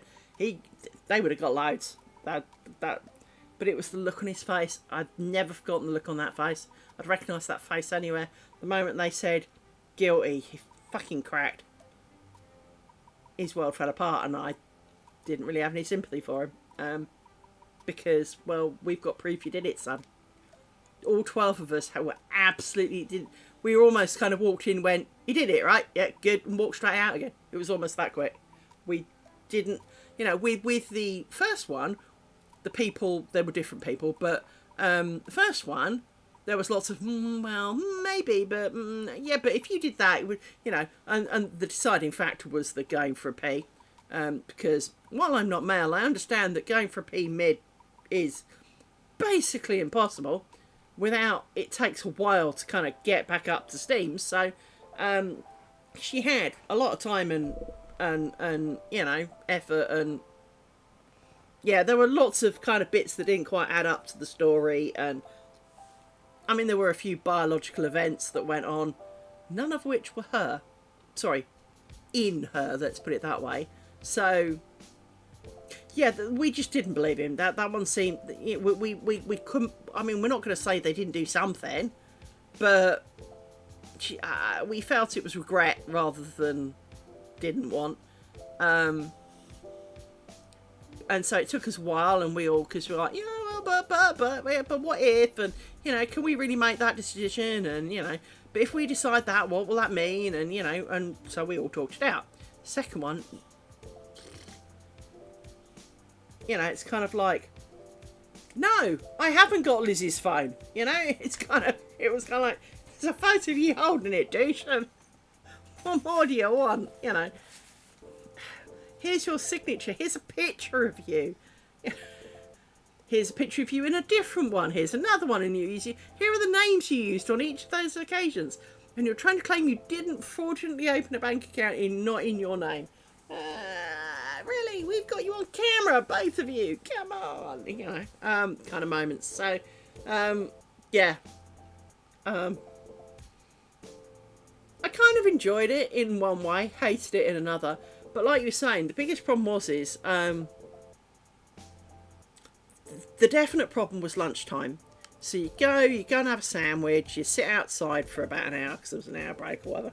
You come back in, and it was a warm, stuffy day, so you'd be sitting there, and you've eaten, and you can't really go anywhere, because, well, it was the middle of London, yes, there's things to do, but it's not the same, you know what I mean? And so, as a result, you're sitting there, and you're kind of, because for the first couple of days, you had to sit there from like 9 in the morning till 5 at night, on the off chance you'll be called. By Wednesday, it was, if they haven't called you by lunchtime, you can go home. So, Monday and Tuesday, you sit there bored off your tits for 2 days. You are not allowed to speak. You are not allowed to move around. There is no radio, no TV. You just have to sit there in absolute silence. So the first day was torturous. Second day, I took a book with me. I took the wrong book with me. If you have never read Good Omens, you do not understand why that is not the book to read when you've got to be silent, right? If you haven't read Good Omens, you must rectify that. Because even though I don't really read a lot of books, you have to read Good Omens. It is the perfect book, right? And I'd got it for my birthday, so I then read it during the quiet times that you were at lunch, because obviously I got into it, but while I was waiting to see if anything was going to happen. And on Wednesday, we got sent home at lunchtime. On Thursday, got called in. I think it was Thursday afternoon. So I didn't get to go home. So I started trial number 1. And on Friday, we did trial number 2. But, you know, having sat outside, read my book, eaten some food, sat in the hot sun, I really wanted a nap. And even then, so this has got to be, I was 18, so this is what? This would be 1990, right?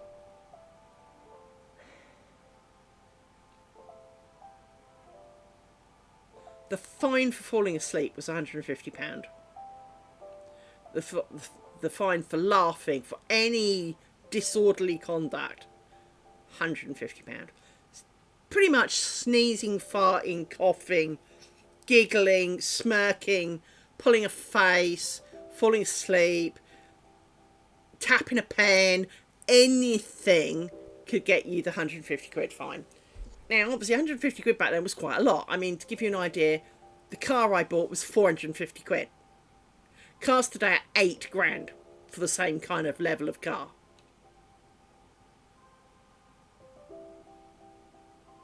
So you can imagine 150 quid kind of was a lot. And yeah, it was, and I really struggled in the afternoons because it was so hot, bit stuffy, boring.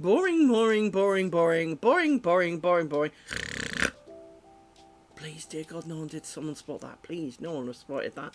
No, I did not get fined, so, but there was that. Did I just nod off? I think I nodded off. Shit, I think I nodded off. And you miss like half of it because you think, but I also happen to know it wasn't just me, but it was scary stuff. And it's not that it wasn't interesting, it was just so hot and stuffy and monotonous and drawn out, and yeah, it was hard going. It's not one of my most pleasant moments of my life. I did enjoy the getting there, which is quite surprising. The London Underground, and lots of people thought I was really, really weird. I served in, if you've ever seen the Houses of Parliament, there's a big green kind of square outside Westminster. The place I was in was the opposite side of that big green square. I can't remember what it was called. Wasn't the Old Bailey, because that's a famous one, but it's kind of, it was a big-ish deal, right? Because I sat on the green square staring at, you know, Big Ben and stuff, having me sandwich and reading my book and laughing. But yeah, I got on the tube at Ruislip, went around the Met Line to Baker Street, got the Circle Line round to Embankment in Westminster, got out, walked 200 yards down the road, and I was there, right? And yes, I do still remember the London Underground map. But what surprised a lot of people was when I was going home, I'd walk it. Because on the Underground map, you go Ruislip, Baker Street, all the way around down here. It looks like it's going to be like 20 miles. All the way down here to Westminster. It's about a 20-minute walk. It's quicker to walk it. And especially in the heat with all those sweaty arseholes stuck in a train, walk it. And I used to walk it barefoot as well, which was even weirder because my feet would be hot and sticky, so I'd walk it barefoot. And the looks that I got because I was walking barefoot carrying a pair of shoes through London. Oh, I'm not going to pretend that my feet were clean by the time I got home, because that certainly wasn't true. But perfectly good. People thought I was insane. One girl went, "What do you mean you walk it? Do you have a map?" And I went, "Why do I need a map? What the fuck do I need a map for?" "Well, because it's a phone." You do know it's not, don't you? There's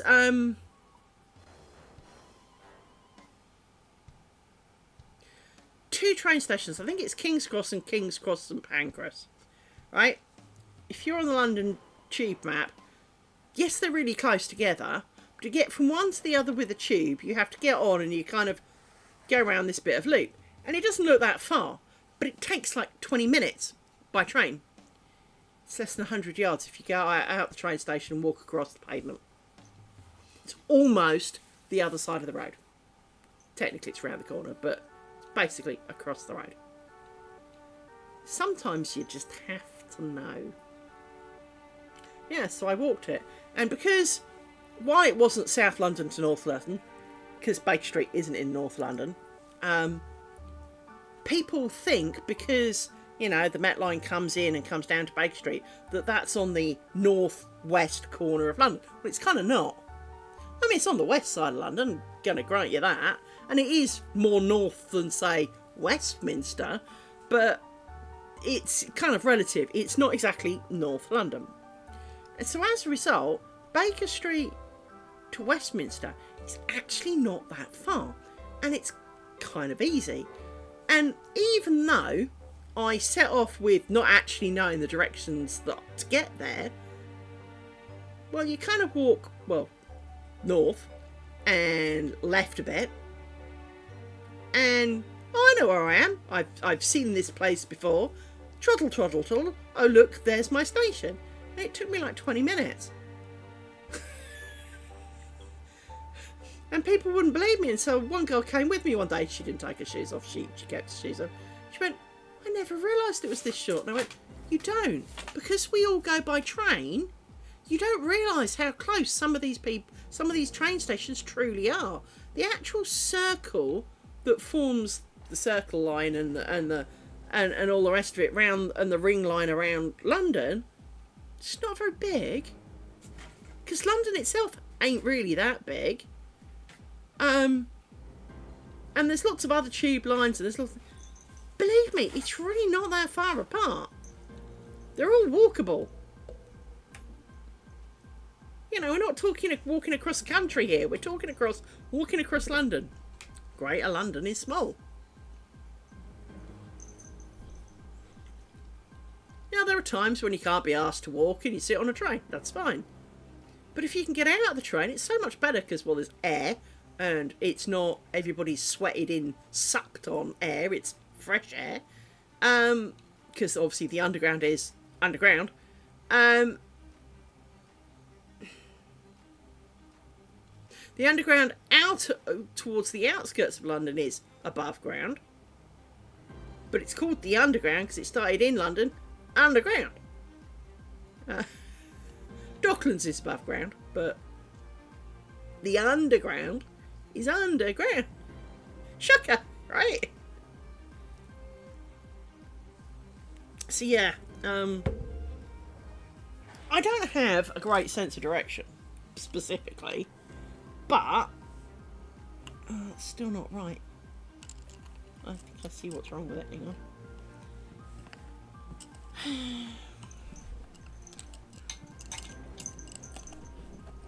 Doesn't look like I did the twisty thing.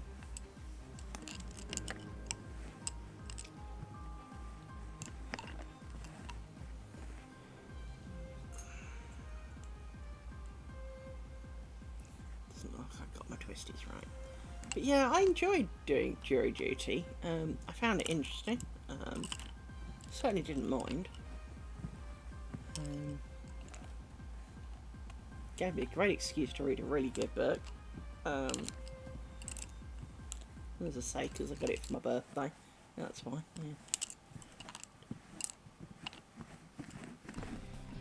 Yeah. So yeah. My ex-husband was here. He'd tell you that nothing actually hurts his soul more than Good Omens, because I don't read books as a whole. I find it very difficult. Takes me a long time to read a page to be sure I actually read what I wrote that's written down and not what my brain filled it in as. And so I don't generally enjoy reading a book. I kind of enjoyed Harry Potter. I managed to read Harry Potter, but that's partly because it's aimed at children, and it's simpler. frankly. But Good Omens. I was given it as a birthday present, and I read it with all of the above history. And I've recommended it to many people. And I recommended it, oddly enough, to the ex-husband. Because he reads books like, you know, I like adopting more bobbins, right? You know, he's usually got many on the go at any given time. And, you know, he can read a book in a day or so. A couple of days, depending on, you know, whether he's at work or not. So he chews through books. And I said to him, "You've got to read this." So he did. And his answer is, it pains him that the girl who doesn't read books recommended the best book he'd ever read, even though he'd read thousands. It is a fantastic book. For those of you who are not Terry Pratchett fans, do not be alarmed. It is not entirely Terry Pratchett. It is also Neil Gaiman. Do not be afraid if you are not a Neil Gaiman fan. I've read a Neil Gaiman book, didn't like it. Read a Terry Pratchett book, didn't like it. No, I'm not saying I hated it. It was alright. Some of it just seemed a bit stupid for the sake of stupid. Good Omens is perfect. It is the most blessed of blessed books. It is so funny.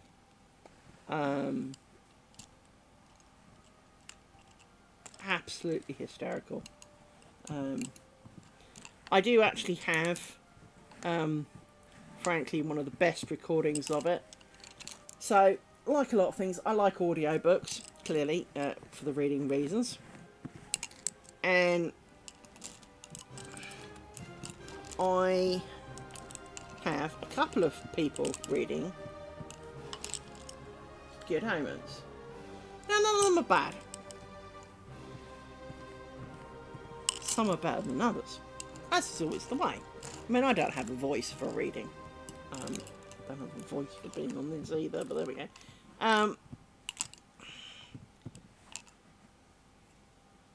But I have a digital recording of the cassette version done back probably when it was not long after it was made.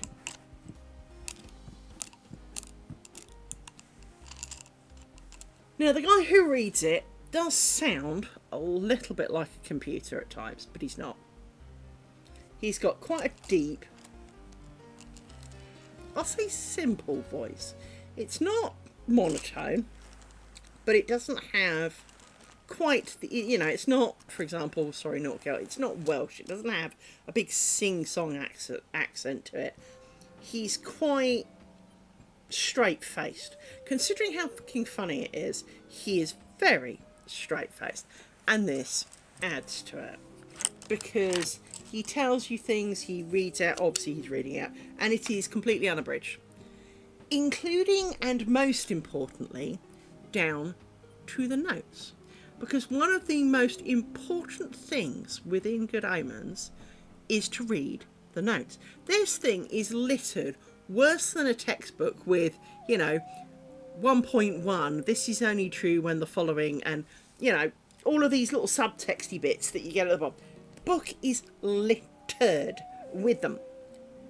And rightly so. And I genuinely mean that. It would not be half the book it is without them.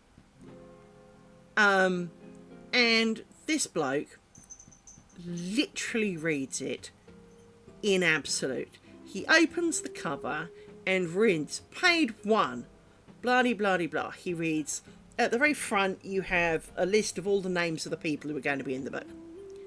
And it's like, and who they're played by.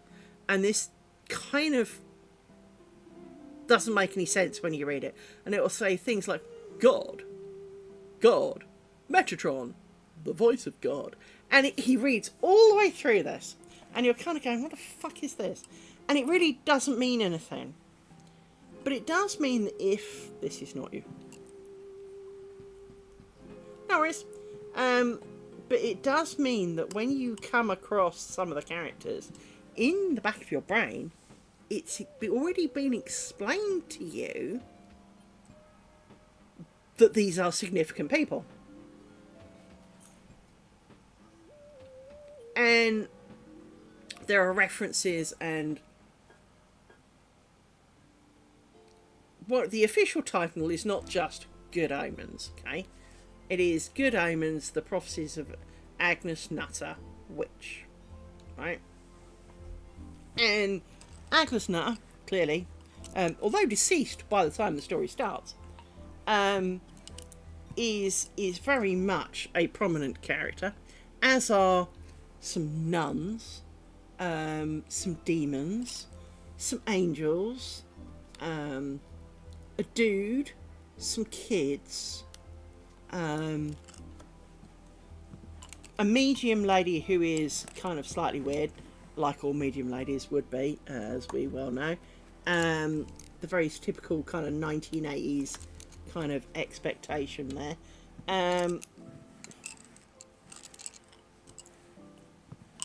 A grumpy old fart who hates her but kind of actually likes her as well. And is carrying on the witch finding tradition and calls her a Jezebel and all sorts of names, but actually quite likes her and will eat her food when it counts. But there is just so many subtexts and readings from the prophecies that are all absolutely true. There's references to so much in there that it's almost, if you blink your eye, you've missed some of it. Now, obviously, when you're reading it, you know, if you blink your eye, you stop reading. But it almost feels like you can't blink because you'll miss something, right? There is just so much depth to it, and it is so well done. And, you know, it is definitely a book that if you haven't read, I wholly recommend it. I really, really do. There is nothing you could do better for yourself to cheer yourself up than read this book. And even if you struggle with reading, it is so worth it. 1, 2, 3, 4, 5, 6, 7. Actually, let's do a little bit of this. Yay! That was quick. Did you wash?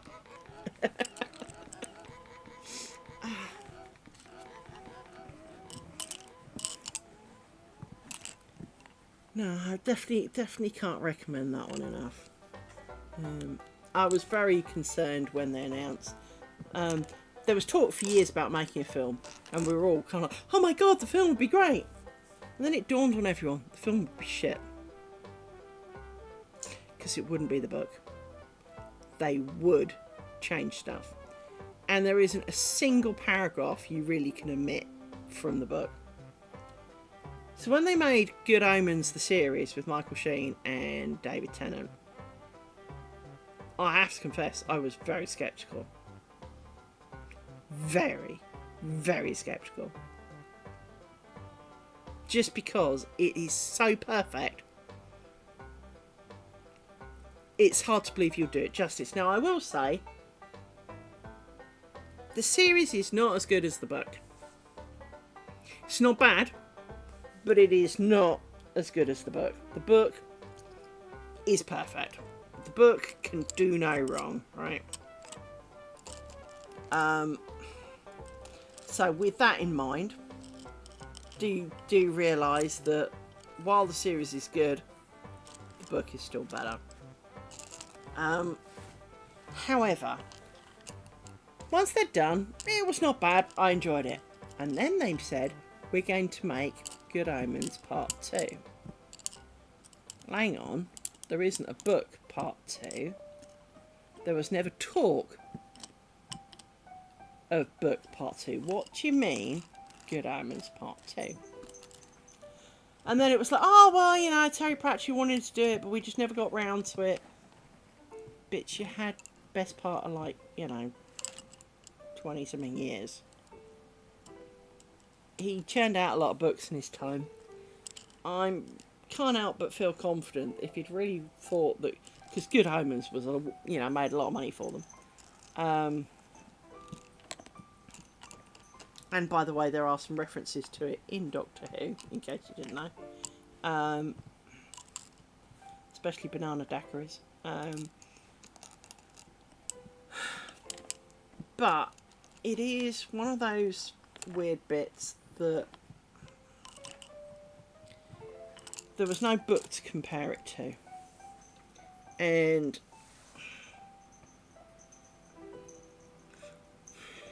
I can't help but feel that the 2024 Good Omens 2, I think it was 24, might have been 23, was a little too modernised. Now, while Crowley and Azrael are a demon and an angel, and so not supposed to be friends, their friendship has endured the millennia. Even in a remote kind of way. A bit like me and my co-worker, we're work besties. It's, however, in Good Omens 2, they made it more than that. And I'm not convinced that that was entirely true. Now, there was no actual action, shall we call it. Again, it was implied, which, very much in fitting with the scenario. But it just felt... It's a bit like when J.K. Rowling came out claiming that Dumbledore was gay. Well, he might have been. But none of the books actually ever said anything about that. None of them ever implied it, even in the remotest sense of the thing, other than at one point he says he likes knitting pans. It's hardly a definition of your preferences, is it? And there was another one about how Hermione was supposed to be not so white. Again, well, you did lots of descriptions in the book, but you never actually mentioned... Yeah, it doesn't matter. Whatevs. But you never actually mentioned it. Now, personally, it seems unlikely that if this had been one of the most obvious features of the poor girl, then you would have mentioned that. Because it is human natural reaction. If you have 20-something people in a queue, and you want to identify the least white one, let's say they are more this colour, you wouldn't sit there counting, usually, 16th person along. If they've got red trousers on, you go, it's the guy with the red trousers.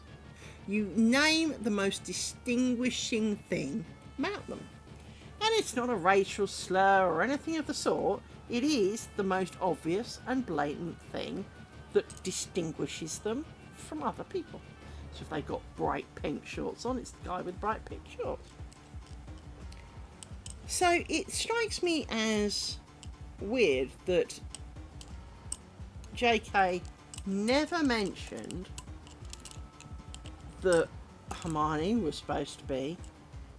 Because Hermione's not generally a name I would associate. Now, there's no reason not to. I mean, call your kids anything these days. I mean, they name them after places you bonked and cars and all manner of weird shit.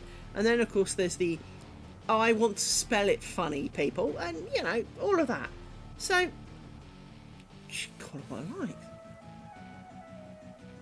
But, like everything, you find yourself kind of going, are you saying this after the fact to appease some people who are in disarray of your item because it doesn't adhere to their current way of thinking? And because, again, Harry Potter was set around the same time that I was reading Good Omens. It was set in the early 90s. I think when he's in the third year, they mention it's 1992. Well, so then he'd have been in 1991. He'd have been in the first year. Well, we didn't talk like that. We didn't. Some of those things, you know, weren't important in the way that they are now.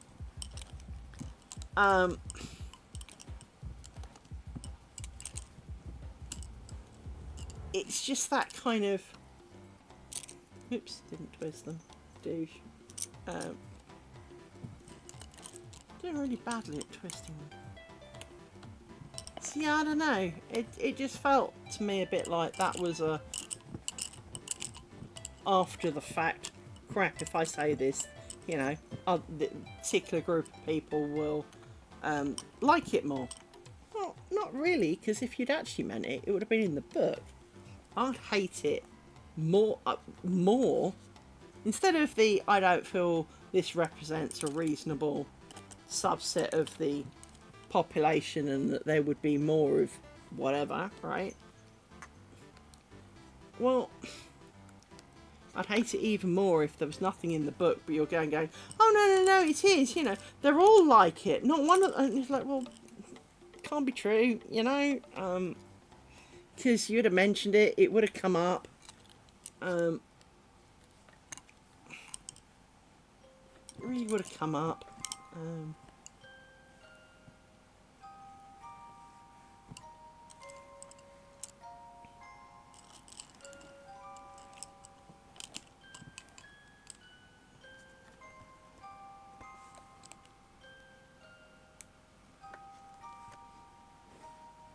Bit like claiming Ron's gay when, of course, we all know he went off with Hermione and had kids. So, you know, it's just one of those kind of like, you can't claim it now. You've missed your boat to mention it. You know, you had like 6 books to mention it in. It would have cropped up. I mean, okay, maybe not in the first couple, but you know, by the time they got a bit older, it would have cropped up. You know.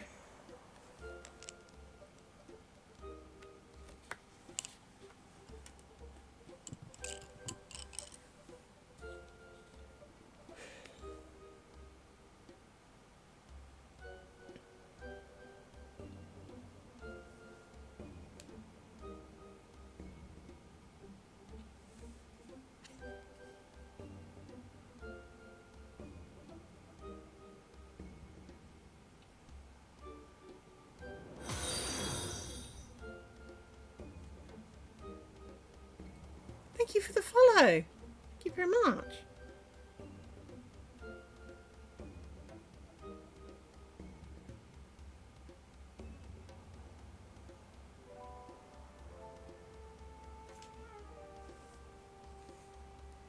Welcome to the channel.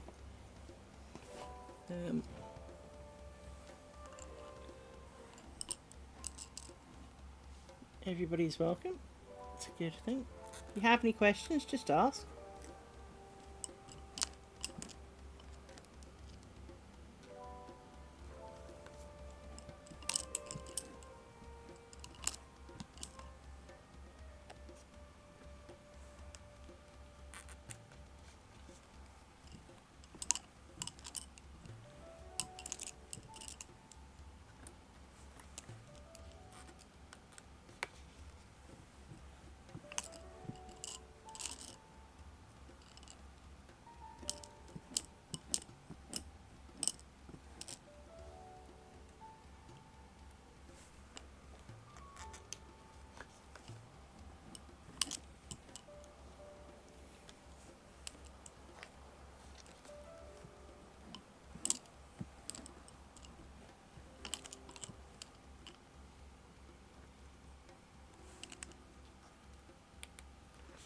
Okay.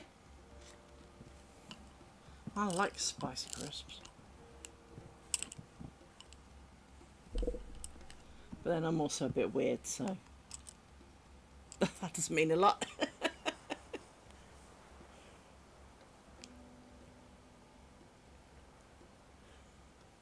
I need to order me some ice cream. I need to. Well, that sounds nice.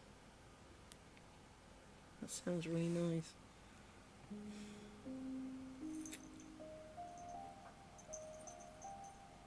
I've been hankering for some green Thai curry. Proper green Thai curry. None of this kind of like pale, useless crap. Actual green Thai curry, the kind that gives you hairs on your chest, you know.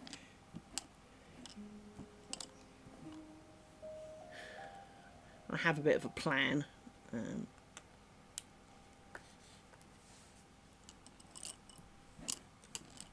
So I might have to do something about that this week.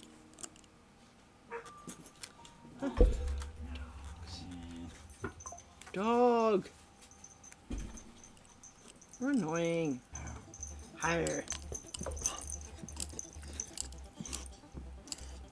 Yes, you little one.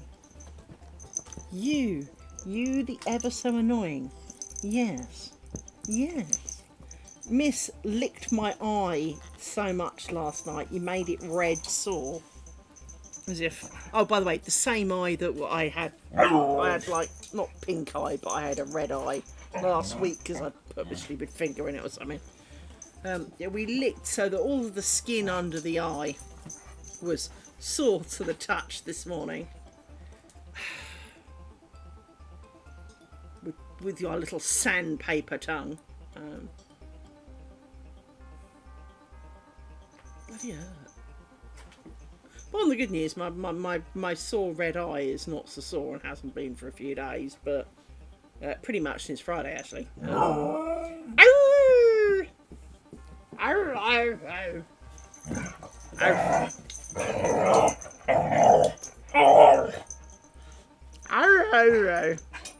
Are you being mean to Brabs?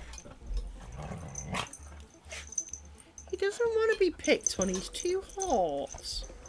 No, don't picky on him.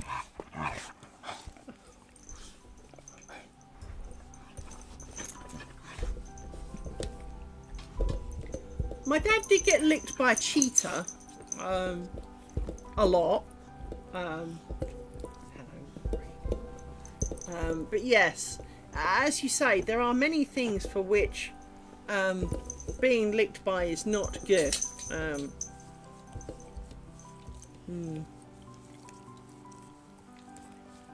You've had food. You have. I have not. No. I have not. You had food. I remember doing it. Don't be pretending that you didn't. I know you're a doggy and that doggies never get fed. No, I know this. Because you're not eating now, you haven't ever been fed, have you? No. You had nice bits yesterday, didn't you? Because I cooked myself a roast chicken and you got the skin. You did. You got the skin and gravy and everything. Yes, you did. Yes, you did. You had skin and gravy.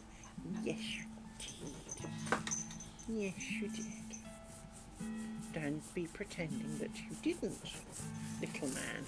So, I do apologise to all of you who think I'm insane. I do have two dogs. They look like this. Hang on.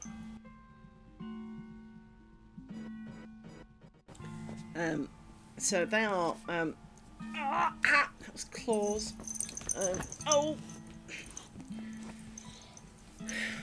Rory is slow and gentle for the most part. Now he is also the reason I have scars that you can see on my arm. Sort of. Sort of. They're not quite the right shape for Bully. So I'm not entirely sure what they are, but they're not the right shape. I think there is an element of Bully, but there is a lot of other things in there. Of course you can.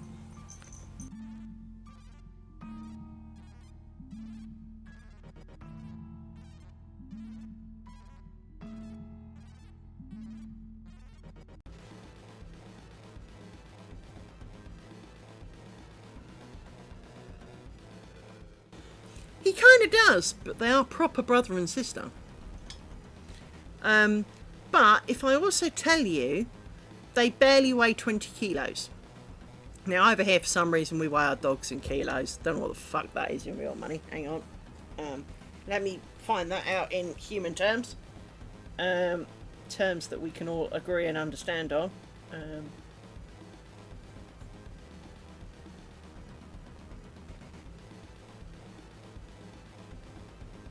So that's 44 pounds. She's just under that.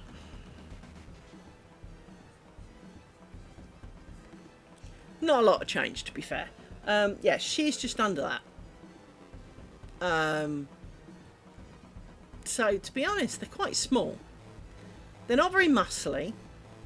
They haven't quite got the big, wide head. It is of similar shape, but it's not the usual standard big head thing. They do, but one of the reasons it's important here is that to count as a bully and be on the banned list, you have to be over a certain size. They aren't. They aren't big enough. And they're 5, so they're not going to get any bigger.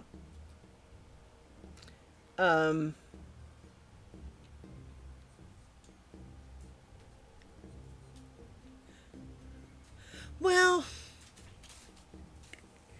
and to be honest, I do worry about it. Because, as you say, some Karen is bound to...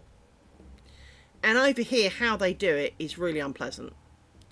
So let's say that Karen decides my dog's a pit bull. She'll call the police. The police will... Now...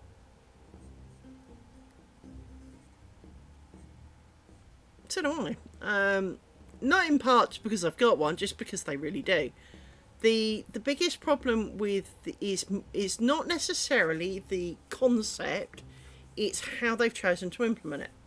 So the definition of a bully basically kind of is nearly every dog over 21 inches at the shoulder.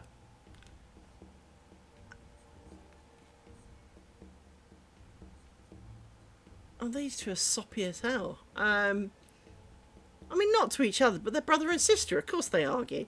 But over here, you could argue a Rottweiler is a pit bull. You could argue that anything big is a pit bull by their definition. And the problem is that... Well, I mean, this is often very true. A lot of things is... hang on.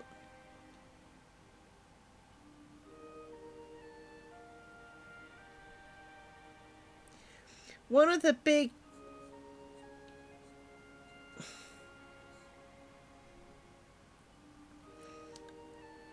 Okay, so here is the definition of a bully breed in the UK. The XL bully is defined by physical characteristics rather than its breed name, and is not a recognisable breed. The definition focuses on a confirmation standard, meaning it is based on the physical build. Key characteristics are large muscular body, mine too is skinny as ass.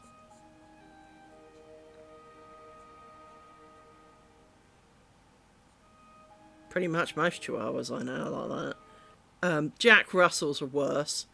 Westie, I've only ever been bitten maliciously by a Jack Russell and a Westie. No big dog has ever bitten me. So, they've got to be large muscular body.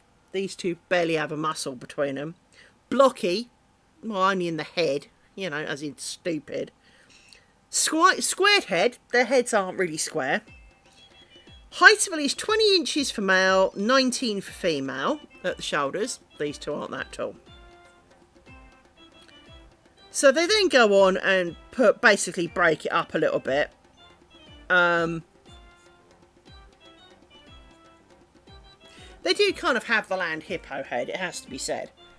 But the sad part is these are guidelines.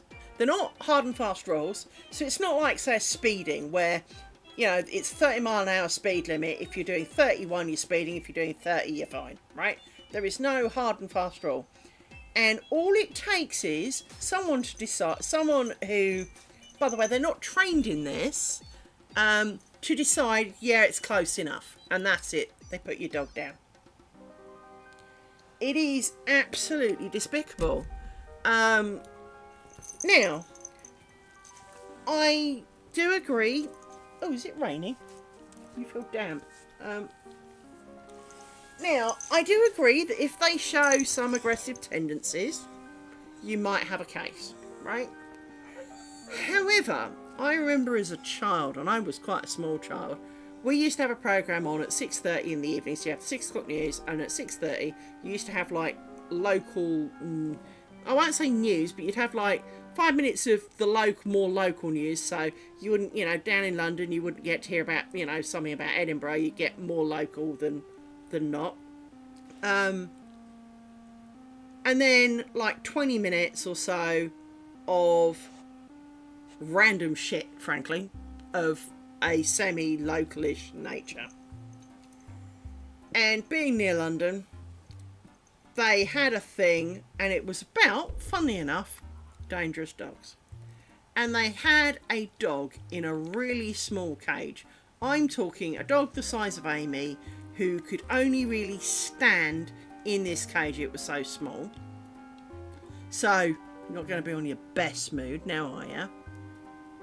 They then poked it with a stick and got really kind of, oh, look how dangerous it is, when the dog growled back. Poke me with a fucking stick, sunshine, and watch what I do with that stick, because you're going to be wearing that in ways you never dreamt possible.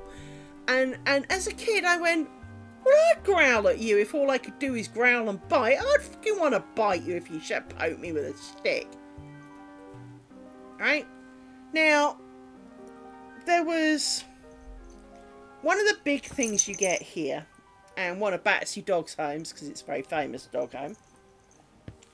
One of the famous parts about Battersea Dogs' home is, quote, they never put a healthy dog down.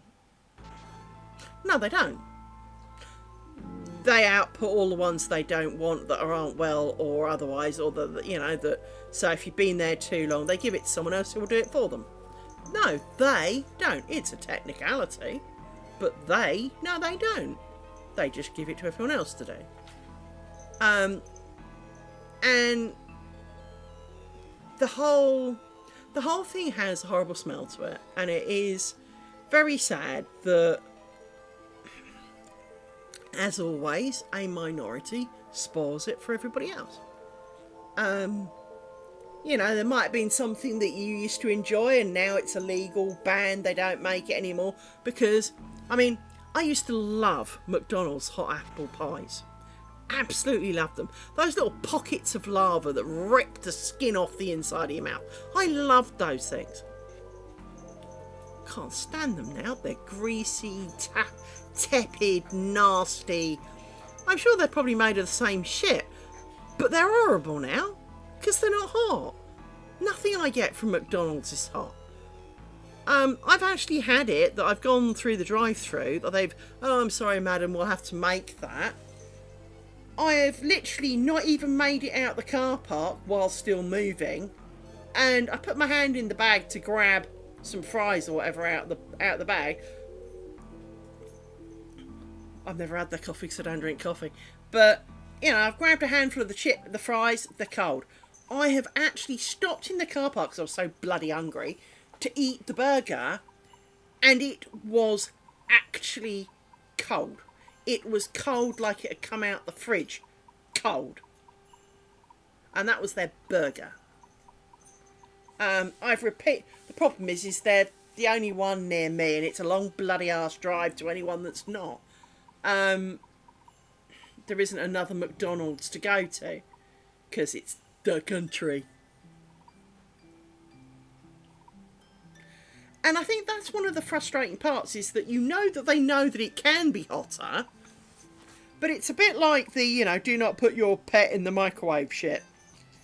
it all came about, not that I want to put pets in the microwave, please understand that, but a lot of the stupid things about, oh, you know, you've got to put warning on, this tap contains hot water. Well, yeah, it's the hot tap, I fucking hope so. You know, all of those kind of things is because, oh, but it was hot. Well, it's got a hot apple pie. What did you think it was going to be? It's not going to be frozen, is it? It's not going to be apple flavoured ice cream in there. It's a hot apple pie. Oh no, I burnt myself on it. Well, you are supposed to eat a burger and fries first, and then you're supposed to blow on it 20,000 times per bite. I mean, we all grew up knowing this. But now it's colder. I mean, I made a few comments last week about Rory being hot because he'd been out in the sun. I've eaten food that was colder than Rory was. Most of it came from a takeout place. But, you know, I've eaten food that was colder than Rory. Hell, my roast chicken that I took straight out of the oven, put on a plate and came in here and ate it, so I walked all of, like, you know, 5 metres, whatever it is, was nearly colder than what Rory was last week. And it had been in the oven at 200 degrees for 50 minutes.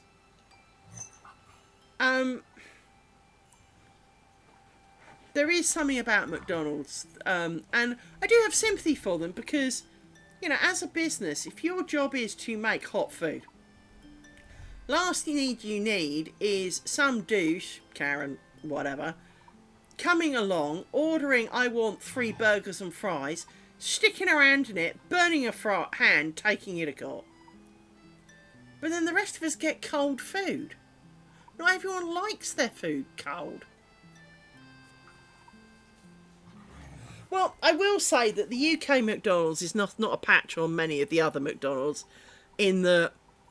I mean, I know that McDonald's more recently have gotten into a lot of special one-off types of burger so that you'll have, like, you know, the spicy one or whatever.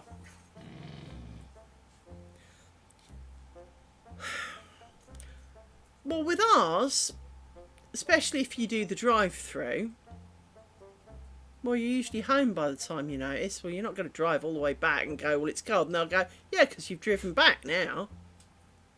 You don't really win, right?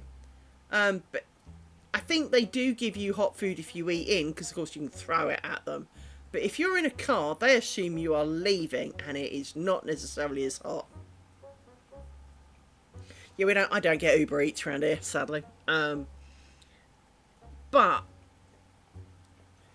I think that the UK McDonald's is something that you have to behold. Yeah, we do, however, have a thing called Just Eat. And if I tell you that it is 5 to 10, and I open the Just Eat app,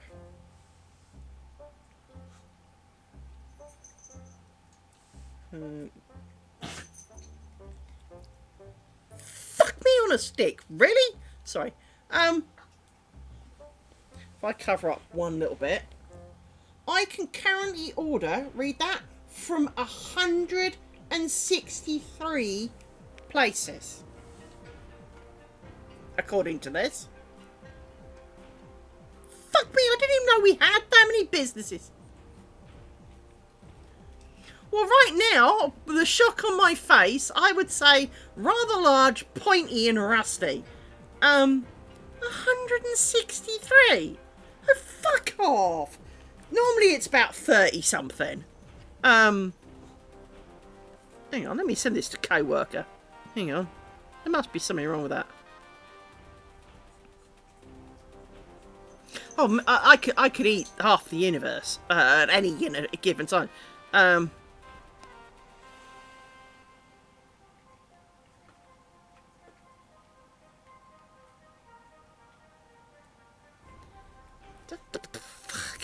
never seen it.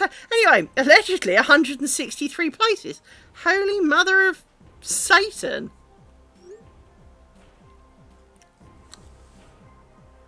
They have. Oh, I see why. They've added something. There is clearly they have added. Because, for example, in 15 to 30 minutes, I can have items, we won't call them food necessarily, from Windy Ridge Stores Premiere. I don't know where the hell they are. Let's have a look.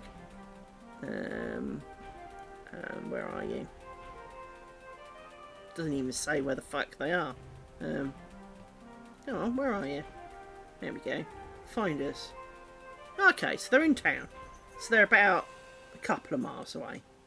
Never heard of them. But they do like baby care, bread and breakfast cereals, hot beverages. Basically, it's a food shop. I can do my food shopping now through this. Oh dear Lord, no. Don't suppose Tesco's is on here, is it? Oh dear God, it is. I can get shit from Tesco's.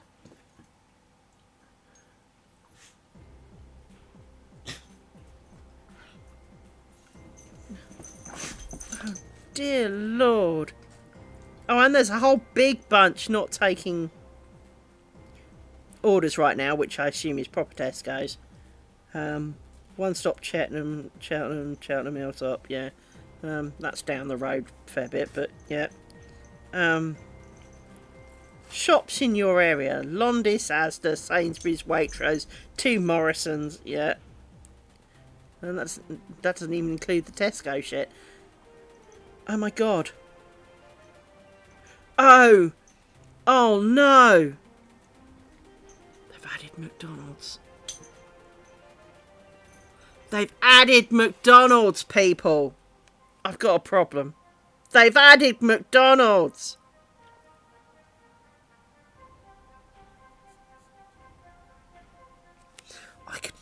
I could murder a McDonald's right now. The problem I have with McDonald's is I can eat a lot of it. And I do mean a lot of it.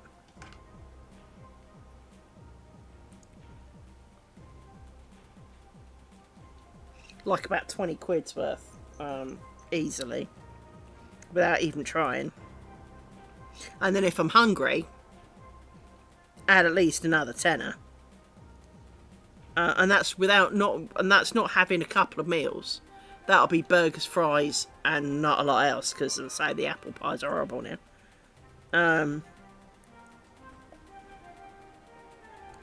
I seriously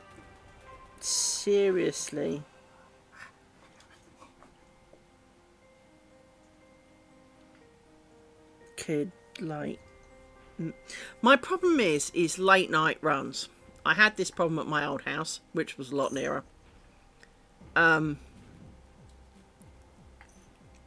Midnight, I suddenly realised, especially on a hot light tonight, where because it's been so hot, I don't know about everyone else, but I tend to be less hungry during the day. It's not that I'm not hungry, I just can't be asked to stand and cook and sweat and so come midnight I realise I'm actually really hungry. And I've done midnight runs to McDonald's. But they could bring it to me. Basically. But I can also eat my body weight out of McDonald's. Kind of given the opportunity. I could definitely eat my... Damn you all! If I hadn't looked! KFC, Burger King... They've added loads! Taco Bell! I've never had a Taco Bell. I keep wanting to have a Taco Bell because one of the streamers I watch often has tacos. And I've always wanted to try Taco Bell. Mainly partly because I like Demolition Man. Five Guys. Now, some of these I've never heard of, like Casper's Desserts. I mean, much as I could do a lot of damage to that, I don't know who they are. Creams. They look like ice creams. Turtle Bay. That looks fishy. Don't really do that. Ask Italian. That sounds good. What do they do? And how expensive is it? Nah, you put fucking olives and anchovies on everything. Piss off. I know I could pick them off, but if I'm paying for it, I'm not paying extra for shit I'm not eating. Oh dear Lord. They put Sainsbury's and everything on it. Oh my life.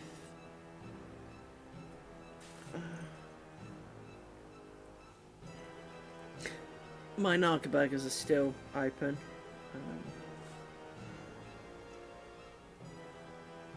So it's Domino's.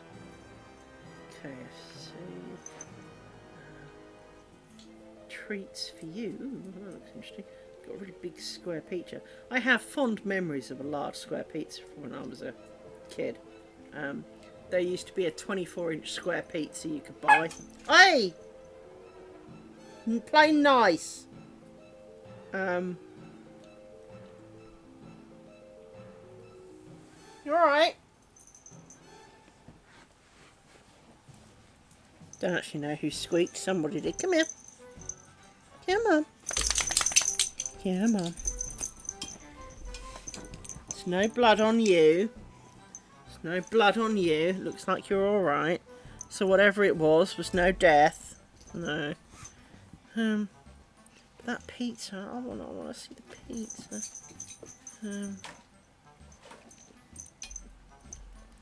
It's burgers. Sides. Gourmet burgers. Treat signature burgers. Ooh. Ugh. The fuck is that? Black bun? It looks like you burnt it. Ew. Platters. Drinks. Waffles and crepes. Oh, God. As if I don't need enough problems with trying to keep my weight down. Cake? Dear Lord. Cookie dough. Oh, thanks sake. I think, Dr. Now, I might be coming to see you. Oh. Oh, dear Lord. Sundays. Banana split. Shakes. Where's the pizza? Milkshake. Ice cream. Smoothies. Pizza, here we go. Well, not bad prices, actually. I suppose you say how big they are, though.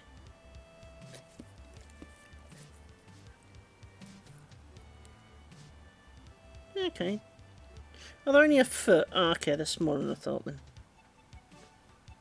Waitrose, Asda.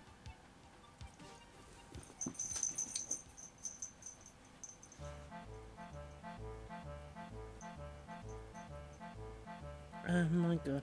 I really, really want to try Taco Bell. What do they sell? Oh, it's not open now. That's good. Didn't say that 2 minutes ago, but that's fine.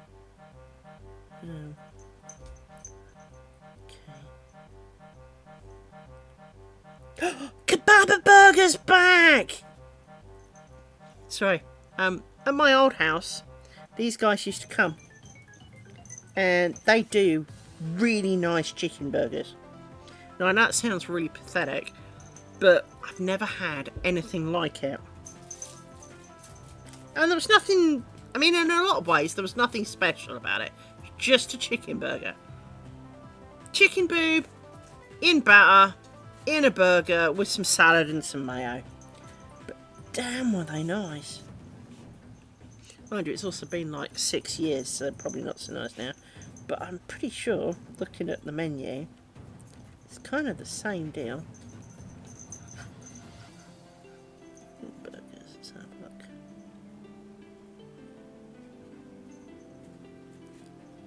Yeah, could be the same shit. Damn, I'm really hungry. Never had a Five Guys.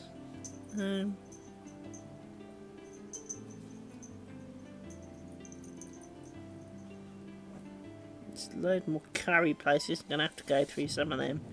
Find out which one of those I like.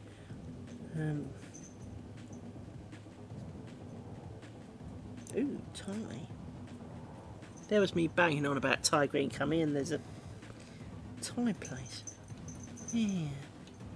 So how expensive is it? Because that's the other problem around here is that, yeah, you can get something, but you look at the price and go, I ain't paying for that.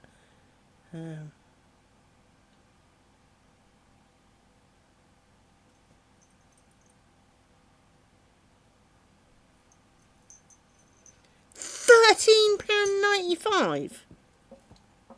And it doesn't even come with fucking rice. So basically, one chicken boob and a bit of sauce that you know, basically got out of a pot with half a tin of... No, I ain't paying £13.95 for it. Jesus Christ. It'd have to be like a family portion for that. Morrison's again. What's Wanna Smash? They sound like Whataburger, but without...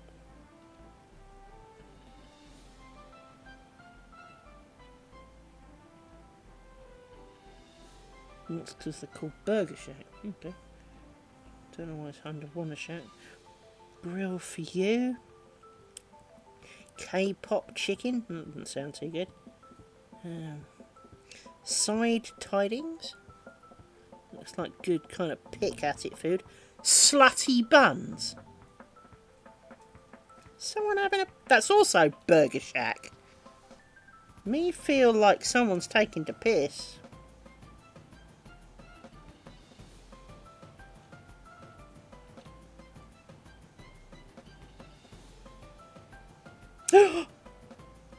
Oh my god. Oh my god. Do any of you know what Greg's is?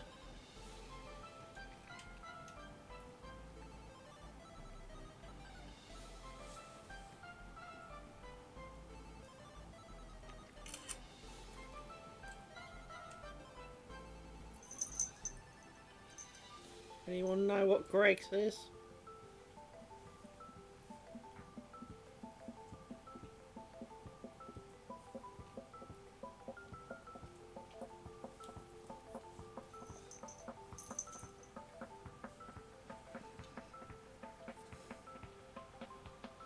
If you do not know what a Greg's is, I pity you. And Greg's now deliver. Here. Admittedly not right now.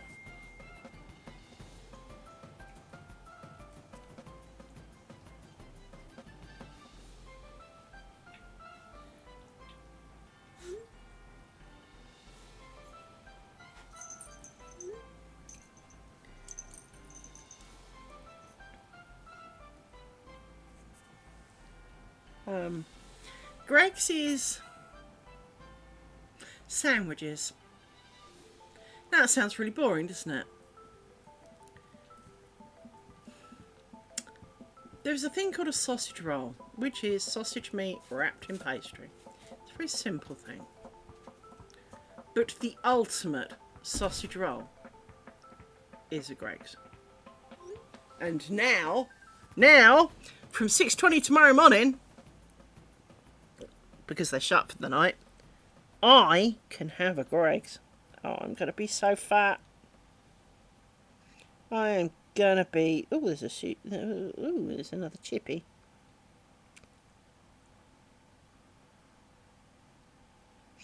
Queen's Fish and Chips. Interesting. Change the name then.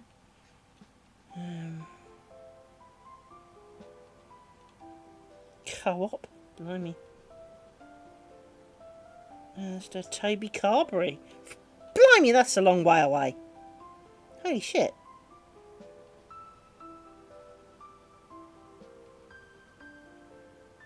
Costa's, Cafe Nero, Majestic Wine, yeah, I thought I'd think so.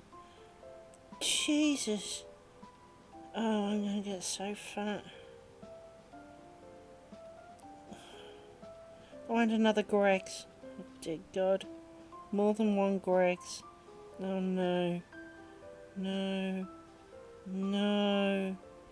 No. Oh dear Lord, no.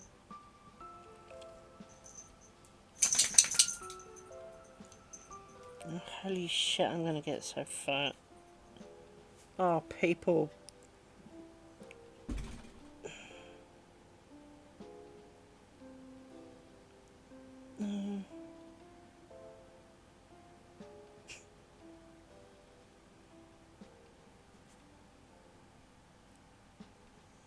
Crème manger.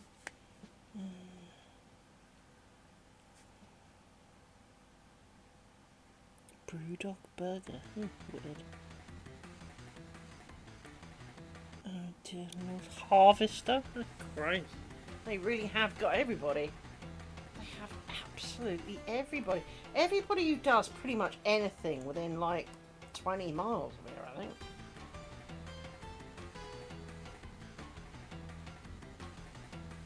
I've never even heard of half these people. Spa. Spa's another food shop place. Don't know who the... Oh my god! I don't know who CEX is, but basically they sell computer games and PlayStation shit. That's on here. Another Greg's. There's obviously a lot of Greg's around here. And I'm not going to complain at that. Subway's another burger place. Greg's does do hot stuff. Subway's definitely more just sandwich. Although they do a really good sandwich and they're not shy on their portions either. Iceland's another food, people. Holy shit, people. Oh my god. Oh no. No. Oh. I'm gonna be so hungry. Let's get sushi stuff. I don't hate sushi, it's just it doesn't call to me like, well, basically anything else. Everything else calls to me a lot more. Richer sounds. Blimey, I nearly worked for them. They offered me a job.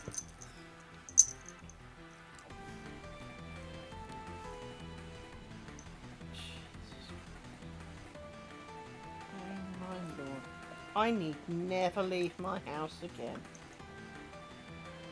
And that's great!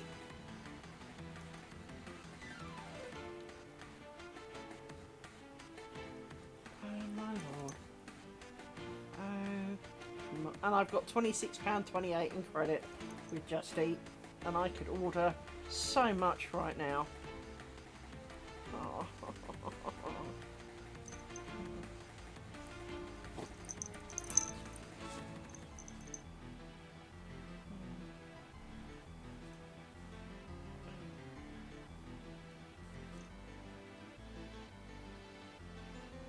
What's the McDonald's then? No minimum order. Oh, that's dangerous. They've combined with Uber Eats. They must have done. They must have done a deal with Uber Eats because McDonald's rather famously kind of was doing the hey, you can live anywhere and get our food, except we couldn't, and it was all through Uber Eats, and now it's on here, so they must have shagged up with.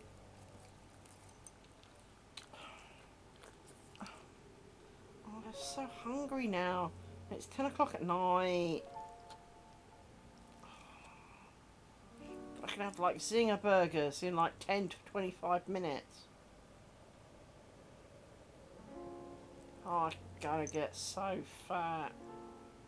I can have Greg's. I'm gonna fucking Greg's. Definitely tempted by the Taco Bell. Apparently aren't open now, but... You see, over here, we the word burrito never really meant much to me, but it looks like a wrap to me. Fries, Red Bull. I may have to try some of this. See what we get.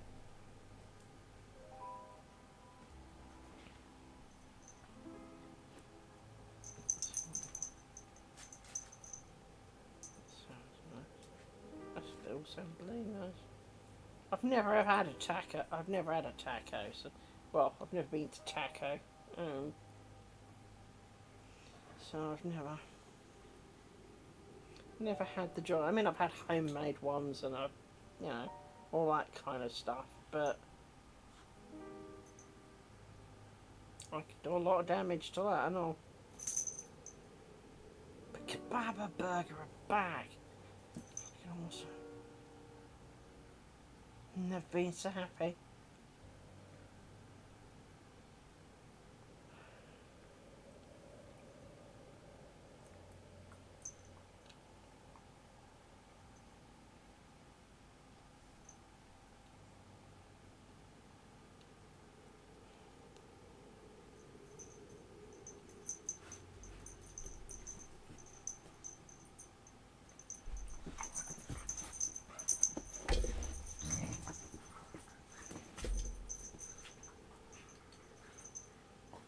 Jesus, that's not chips just very quickly. Not that I want to eat it, you understand, but... Oh, people! This is going to be a problem. This is so going to be a problem.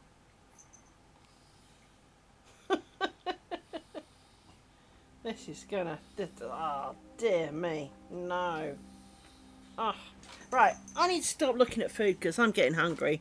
And I ain't going to be ordering none of that tonight, so... stop looking at the food because, well... I've got food in the fridge I could eat and I should eat, and let's not be oogling too much the food that we are not going to be having. We may have to have some in the very foreseeable future, and I know what I'm doing next week now, but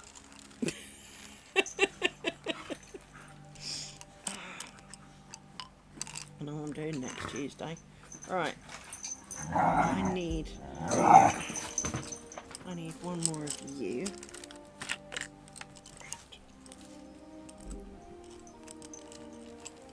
Across there. Check what we've got with you, because you don't look right. You're over there. You're next. You're over there. Actually, make some lace. That would be good for a lace streaming video, wouldn't it, people? Let's try actually making some lace and not doom scrolling through all the food that I really want to eat. Oh, God, I'm so hungry now. Fortunately, I have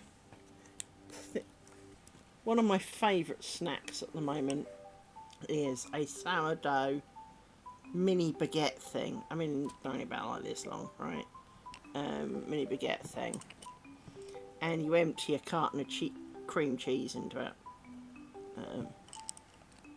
And I do like me some of that with a bit of chilli in it.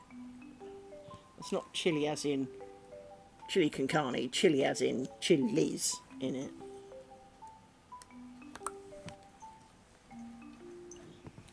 For I do like me some flavour.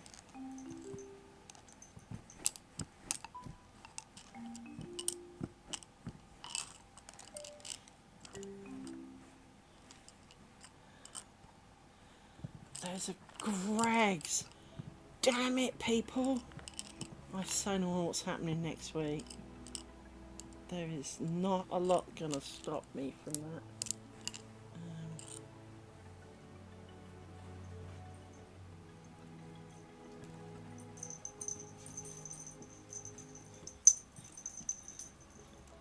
That orange. Maybe slightly more. Let's make a carrot.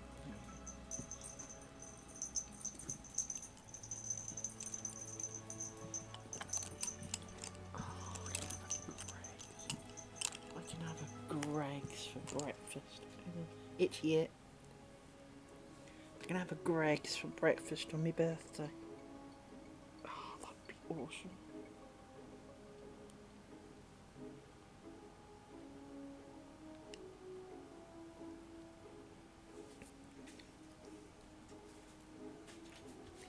In fact, that sounds like a damn good plan.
Saw that.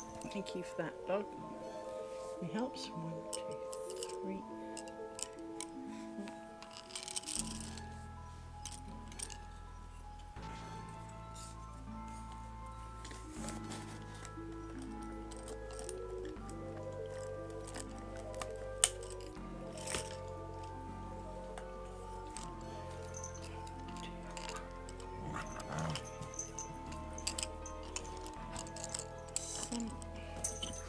Which ones make you stand longer?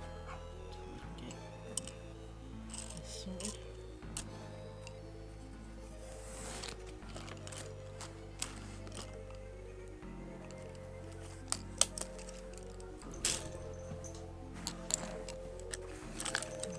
Back in here. You're with the old friends. You go over here. And I take a photograph. Hasn't really changed much today. Considering we've been here 3 and a bit hours, I know I did a lot of talk today, so. Donk.